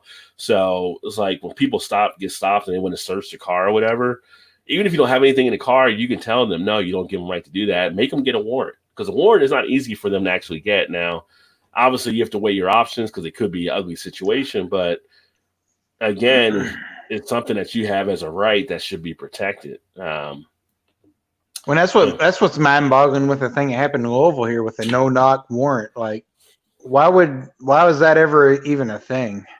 Like, the police barged in and the guy shot one at the police, and then they shot her and killed her. Yeah. Like, you come in unannounced. I mean, if you're sitting in bed and have a gun and somebody's barging in, you don't know who it is, why would you not maybe try to shoot at them? You know what I mean? Like, you're self-defense. Like, he was in no wrong, in my opinion. The whole thing was just a bad situation. Well, that's what he said. And then the police tried to say, well, they said they announced themselves, and he said they didn't announce. He didn't know who they were. And then again, they weren't like uniformed, so you don't know who's barging in your house. Anybody can barge in and say police. That's right. Yeah. Right. And like, but that's the thing, is like, why was they announcing if it's supposed to be like a no-knock type warrant? Like, he shouldn't have said anything. That was the whole point of what the warrant was. Like, he shouldn't have been. Now, granted, they were at the wrong place anyway, but still. Yeah, I mean, that is no excuse. Like, if I was a police officer and they'd be like, you're going to do a no-knock warrant, I'd be like, Now you get somebody else. I'll find something else to do. I'll do the In today's age, like why would I mean, why would somebody but not like, I shoot gotta at do you? that. You get somebody Right. else to do that. That's what I'm saying. Like, why would you not shoot at them in today's age? Like, why would you not? You come in unannounced, somebody barges in my door unannounced. Why would you not? Self-defense. Yeah, I've never been a fan of the no-knock warrant. It just doesn't make any sense. And well, the one thing is, like in your state, like Indiana, they actually passed a law either last year or the year before that if they come in unannounced and in danger and you fire back, you can't be prosecuted for it either.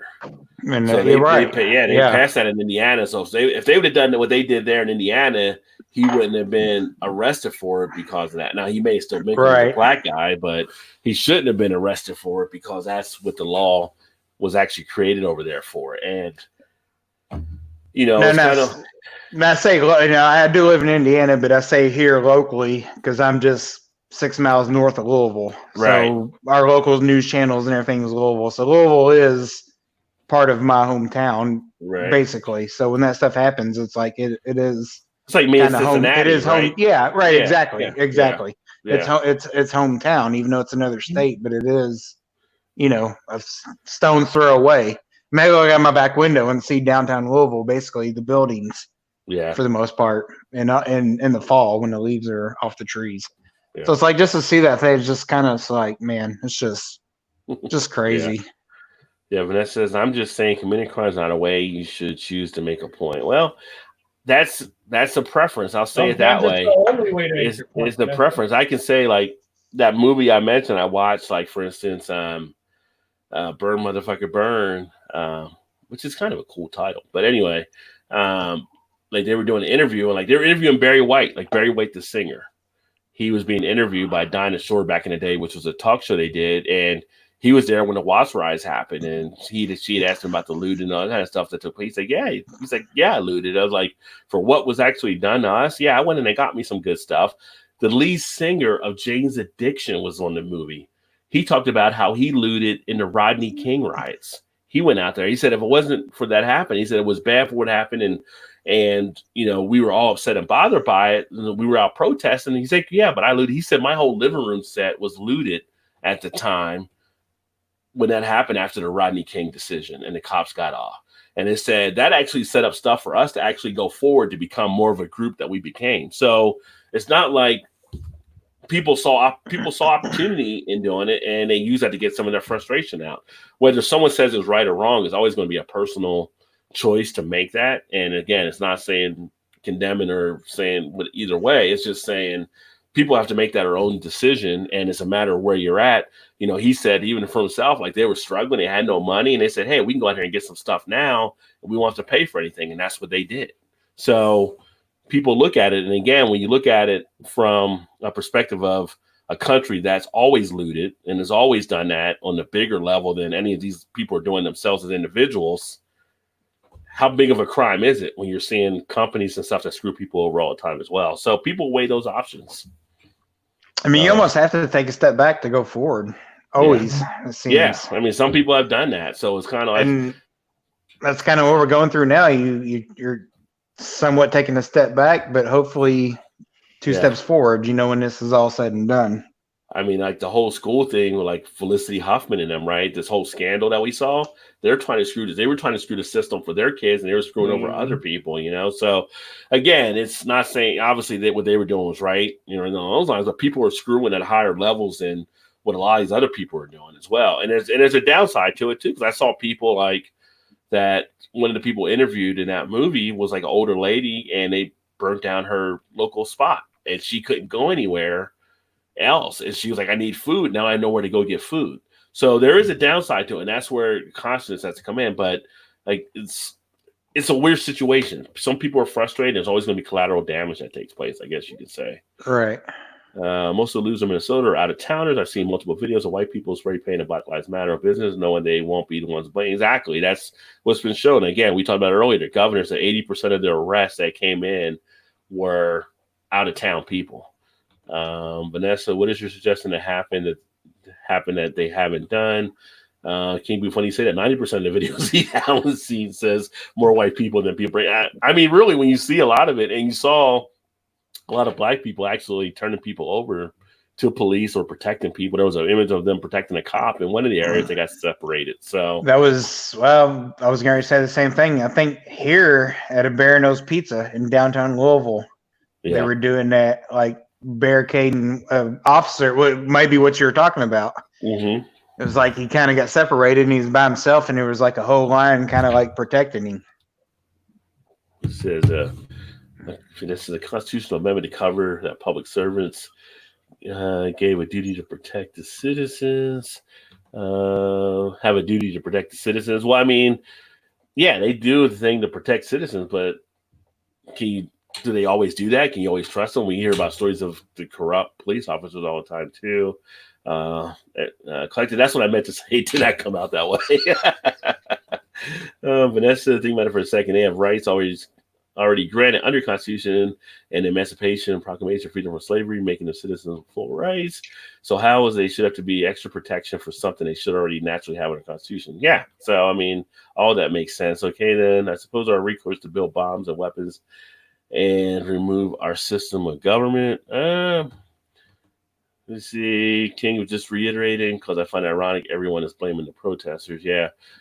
And how about assembling rather large bombs to remove our current members of Congress? Will that help with destroying New York City? Does foundation create a change? I think at that point you're kind of going to the other side there, and like Alan said, Vanessa, nobody's saying that should happen. But when all the routes are taken, what he suggests for them to be heard or affect change, because it doesn't happen, the negativity stuff continues. That's the thing. It's kind of like, Dr. King's daughter Bernice has said, you complain about that when it's peaceful, and said that doesn't work either, and you kill my father over it, basically. So it's kind of like there's no way to win there either. So people like to try to pick and choose how stuff should be done. Emancipation, Civil Rights Act are not constitutional amendments. And even if that, I mean, yeah, the act isn't, and the act has to be ratified every few years, which is still stupid. It's not like fully into just a law being done. But even if it is, it's still people have to actually enforce it. There's a lot of laws on our books where people don't enforce things. So there's no saying they're going to actually enforce it if it was a law. King Booth said, eclectic, I know, right? And nope, that's called the 14th Amendment. There shouldn't have to be a need for a Civil Rights Act 60 years ago. The fact that citizens and reach an act of still protesting and riding over. Right. I've been saying for years, constitutional amendments is how we change structural government. Yeah, but the problem is constitutional amendments aren't as easy to do now because the way the government's been fractured. Again, to get to 2/3 is almost pulling teeth. It's not something that's going to happen as easy. I don't even know if we'll ever be able to do it the way things are structured right now. And I don't see that for the upcoming future either. It's just too structured to favor different groups along those lines. The same thing that's what is supposed to happen. I'm not saying everything that's happened during them is right, but what do they do? Yeah. So again, civil protest is one thing. Violence against others is not civil protest. The problem is America is a violent country.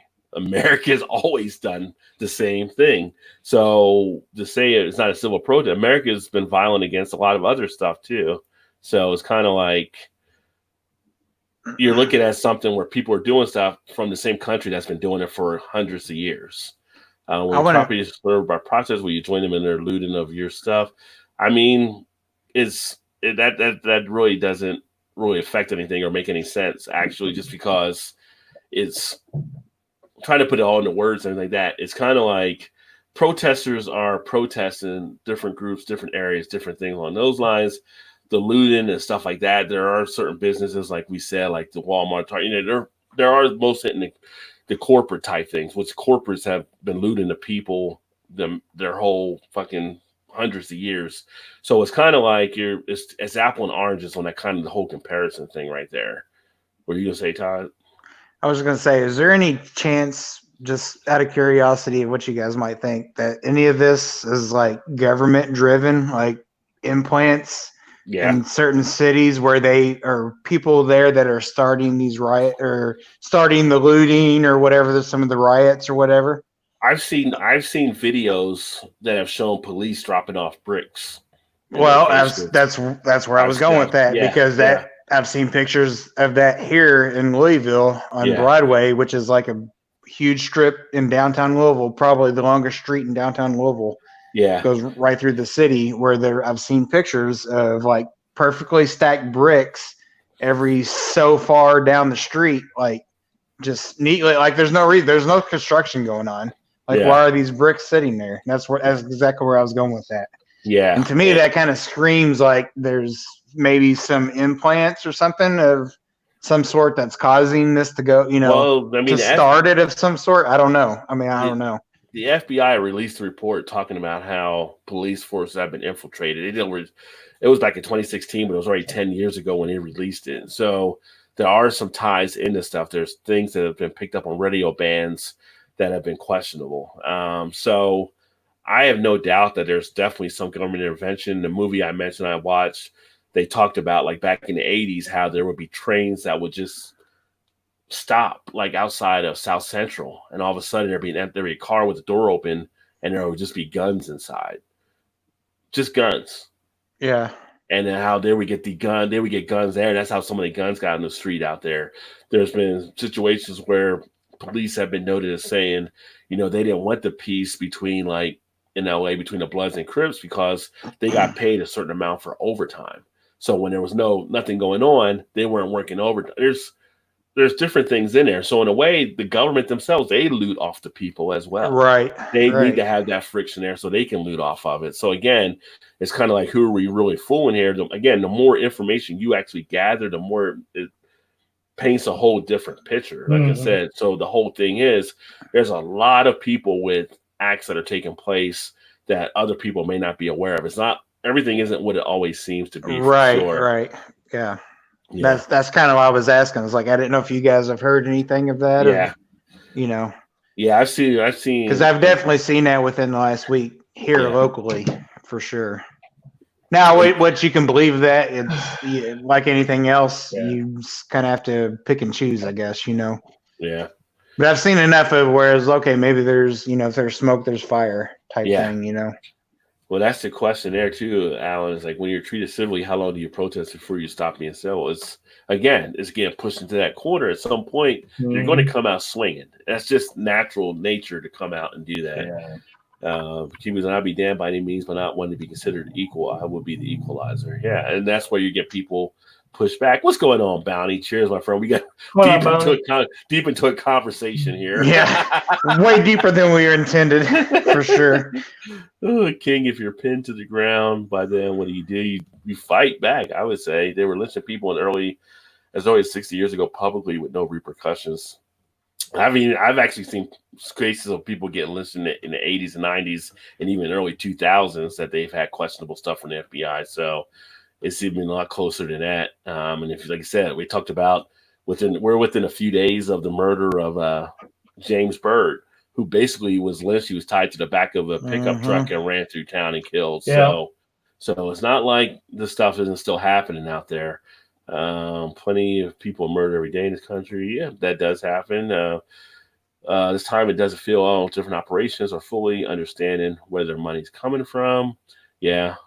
And see, that's the other thing there, Bounty. Like the all lives matter thing is kind of a false, I don't say like a false flag. It's kind of like a slap in the face more because again, and it's the easiest way to look at it. If you got 10 houses, all the houses matter, but if one is on fire, are you hosing down all 10 houses? No, you're hosing down the one house that's on fire. So somebody's saying like all lives matter is just not the right thing to say either along those lines. Nobody's saying they don't, but at this moment, Black lives are the ones who need help. Exactly. So it's kind of like, right. Let me see here. If I were Floyd, I would have got out of my car, would have locked the door, rolled the windows, and taken out my phone. But people were there taking out their phone, and they were videoing it as well too. Yeah. It was a matter of like somebody would have rather tackled the guy or something like that to get him off of him. But people have that thing too. You're talking about cops with guns and stuff, and people have that fear factor that kicks in. What change do you think will come with the current protests? Will our government bodies change in any meaningful way? That is the big question. So yeah, right. You're seeing something like I said. Some of these cops that are taking a knee right now, taking a knee, showing solidarity and stuff is kind of a cool thing. As it's kind of like, is it because of pressure? Or you're trying to calm the crowds? What are you going to do behind that? So you got to have partnerships. Mm-hmm. I am seeing some departments where they are starting to fire people with basically, like that. But I saw tonight I saw tonight, and I posted on my Facebook page, someone made an arrest out in San Francisco, and the cops had the knee on a guy's throat. Like, did we not just go through this? Did we not just go through this? And now you also got, you know, some of the people that are mocking it out there as well. You got all kinds of stuff taking place. So people have to want to change as well. You can't, like, you always think the old saying, take a horse to water, but you can't make them drink. People have to want to make that change. And if they don't want to make a change, you need to get rid of them somehow. So you have to decide how to get them out of where they're at. Well, which is a prime example of why racism still exists. Yeah. And I would say people have to change. You know, you have to change. Like, you have to want to change. Yeah. And you talk about unions, the police union is one of the biggest things. That's where they run into issues with some of the bad cops and the representation they get. So you have to figure a way to change that. I mean, you have to know your rights and exercise them. That's true. But at the same point, one of the more dangers of being a person of color in this country is knowing your rights and knowing how to exercise them, because that can get you in a situation where some cops might think you're too lippy or too uppity or whatever it may be they want to call it, where things can get worse. I mean, Sandra Bland did nothing outside of her rights, and she ended up in a jail cell dead over it. So, again, you don't know who you may be dealing with. A lot of times your goal at a point is to actually end up and get home. I mean, knock on wood, I've always had pretty good communications with officers anytime, and I've never had a gun pulled on me by a cop. I know a lot of my friends that have had that happen, even at routine car stops. And it's a situation that, you know, hopefully I'm never in, but it can happen. It can happen at any point at some time. I mean, you just don't know when it can happen, and you could be doing everything right, and all of a sudden you get shot. The guy in Florida that was helping the mental patient, and he put his hands in the air, like they said, and the cop still shot him while he was trying to help the patient. The patient started crying and all kind of stuff because it was like at one of the mental hospitals.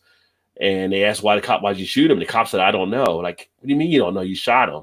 It's just, there's not people that should be in these positions. Yeah. I think it's definitely a persona thing. Like, some cops definitely are terrible. Like, they pull the badge and look at me, I'm above you, whatever, I'm gonna. And some are just racial. They are just still racial. Like, they're gonna do it because of the skin color or whatever. Right. And you got some that are also on the flip side, which are probably really good people, you know, mean well and do the right thing. But there's so many more on the I feel right now there's so many more on the negative side that outweighs the good, you know? Yeah.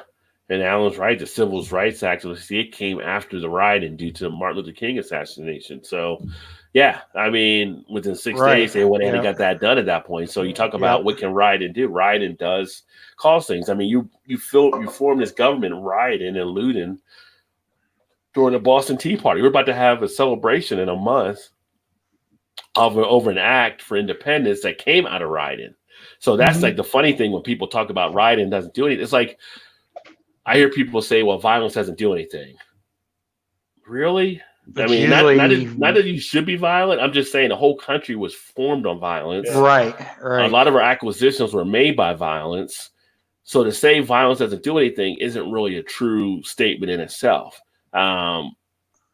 Violence has done a lot of different things. Now, it's bad because of the violence, but we're basically, as a country, benefited from violence if you go back far enough. So it's kind of a weird type thing. I mean, violence sucks. I'm not saying anybody should be violent. I'm just saying, if you're going to be real about it, violence has done a lot of things, and you're benefiting from it here in the society because of it. Yeah, and that's what I was trying to say earlier. It's basically society's based on violence for the most part. Yeah, so it's an evil, but at the same point it happens, and to say that is kind of, to me, it's like when people say that, it's like a naive statement type thing. It's like one of those things like when people say you want your cake and eat it too. Well, it's like, if I can't eat the cake, why the fuck do I want the cake? I want it? Yeah. Exactly. Of course I want to eat the cake if I have it. Right? I've never understood that saying either. Yeah, I just want to have it and look at it. No, I want to eat the motherfucker. So, yeah. But I'm going to get off here, guys. It's past it is 12. midnight.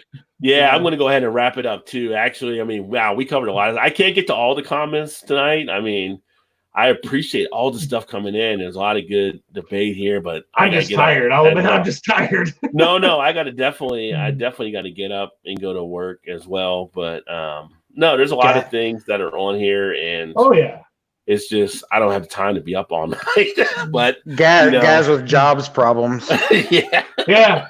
Guys with job problems. That's exactly it, Ty. That's exactly it. But we can't leave Eric yet until. Ooh. All right, guys. If you have too much to drink, please get a designated driver. You guys should know my spiel, but I'm going to say it one more time. Guys, don't drive home drunk, okay? If you do, you're going to get pulled over by the cops. They're going to make you do that stupid-ass sobriety test. They get a free ride to jail, court fees, and impossible prison time. And then if you if you hit somebody, you're going to go to the slammer. And then if you kill yourself, all you've done is hurt your family, friends, put yourself 6 feet under, okay? Just sleep off your buzz, get your car the next day. Get an Uber, a taxi, a Lyft. Have someone get you a ride, or call for a ride for you, or call a buddy to come get you, because in this day and age, it's not cool to do it, okay? With everything opening up because of the coronavirus coming back, you're probably going to see this kind of come up a little bit more. Just take a step back, download the Uber and the Lyft app here, guys, on your phone, or have someone call a buddy to come get you, or call a taxi for you, because it's stupid, because you're going to have $10,000+ in court fees and all that stuff, and then you got to get your car out and all that sort of stuff. So, guys, just don't do it, all right? And if I find out you're doing that, I'm going to take a baseball bat to your knees and to your elbows, and maybe even to your midsection. The midsection? That's not cool. Maybe. That's not cool at all. But yeah, I mean, we got into a little deep one there. I'm going to actually put a thing here. So if you guys want to check out this link, then I'm going to put in here. This is actually one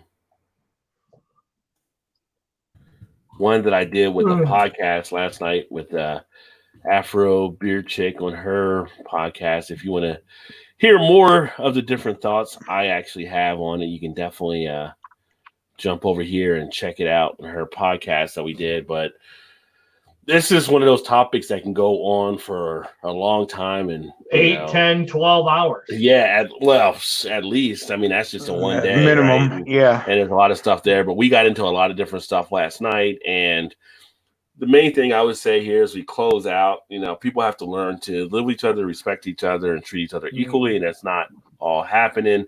And part of it is because, or I say a good amount of it is part of it due to some of the institutionalized aspect of it. And the only way you find out how to solve and do more of this type of stuff is research and communication. Talk to people I think back to the scene from remember the Titans when they were going to football camp in the buses, and how he made them get off the buses and separate and get to know each other and all that kind of stuff. And when they got to camp, he made them all learn about each other. Those type of things are what's going to move things forward as a society, being able to have those conversations and communicate and learn and find out different experiences, because we don't see everything eye to eye on stuff. So you got to be able to have that kind of communication to be able to move forward as a society. So hopefully the one thing, like I said, Danica Patrick had a pretty good thing there. If you check her on Instagram that she posted today about a quote that she saw there, that maybe 2020 isn't the year we wanted, but maybe 2020 is the year that we needed. Yeah. So we'll see what happens going forward. And that being said, I'm going to go ahead and sign off and get some rest before I go to work tomorrow. And hopefully everybody has a great Friday. We go into the weekend. And, let me know if you like some of this stuff in the comments and you guys want to talk over another beer summit this weekend or something like that. Leave a comment. Maybe we could do something this weekend and get a stream together as well and kind of cover some of this. And sorry I didn't get to everybody's comments here. I know you guys are having some great communication in the comments as well. It's just, I got to go to bed at some time. I got to get up and go to work. So I got to pay the bills. Thanks for everybody tuning in. Thanks, Eric and Todd, for being here. Thanks for Joe making an appearance and all the great stuff, Eclectic, King Boo, Bounty, Vanessa. Like I said, all views and opinions, we discuss them all. So that's part of the whole thing. You have to communicate. You may not agree on some point, but have the respect to still communicate greatly between each other, and then that's how we get better as a society. That being said, peace out. Keep drinking those good craft beers. As I'm holding a whiskey glass, keep drinking those craft beers. Remember, there's always time. Get your beer on. Cheers, everybody.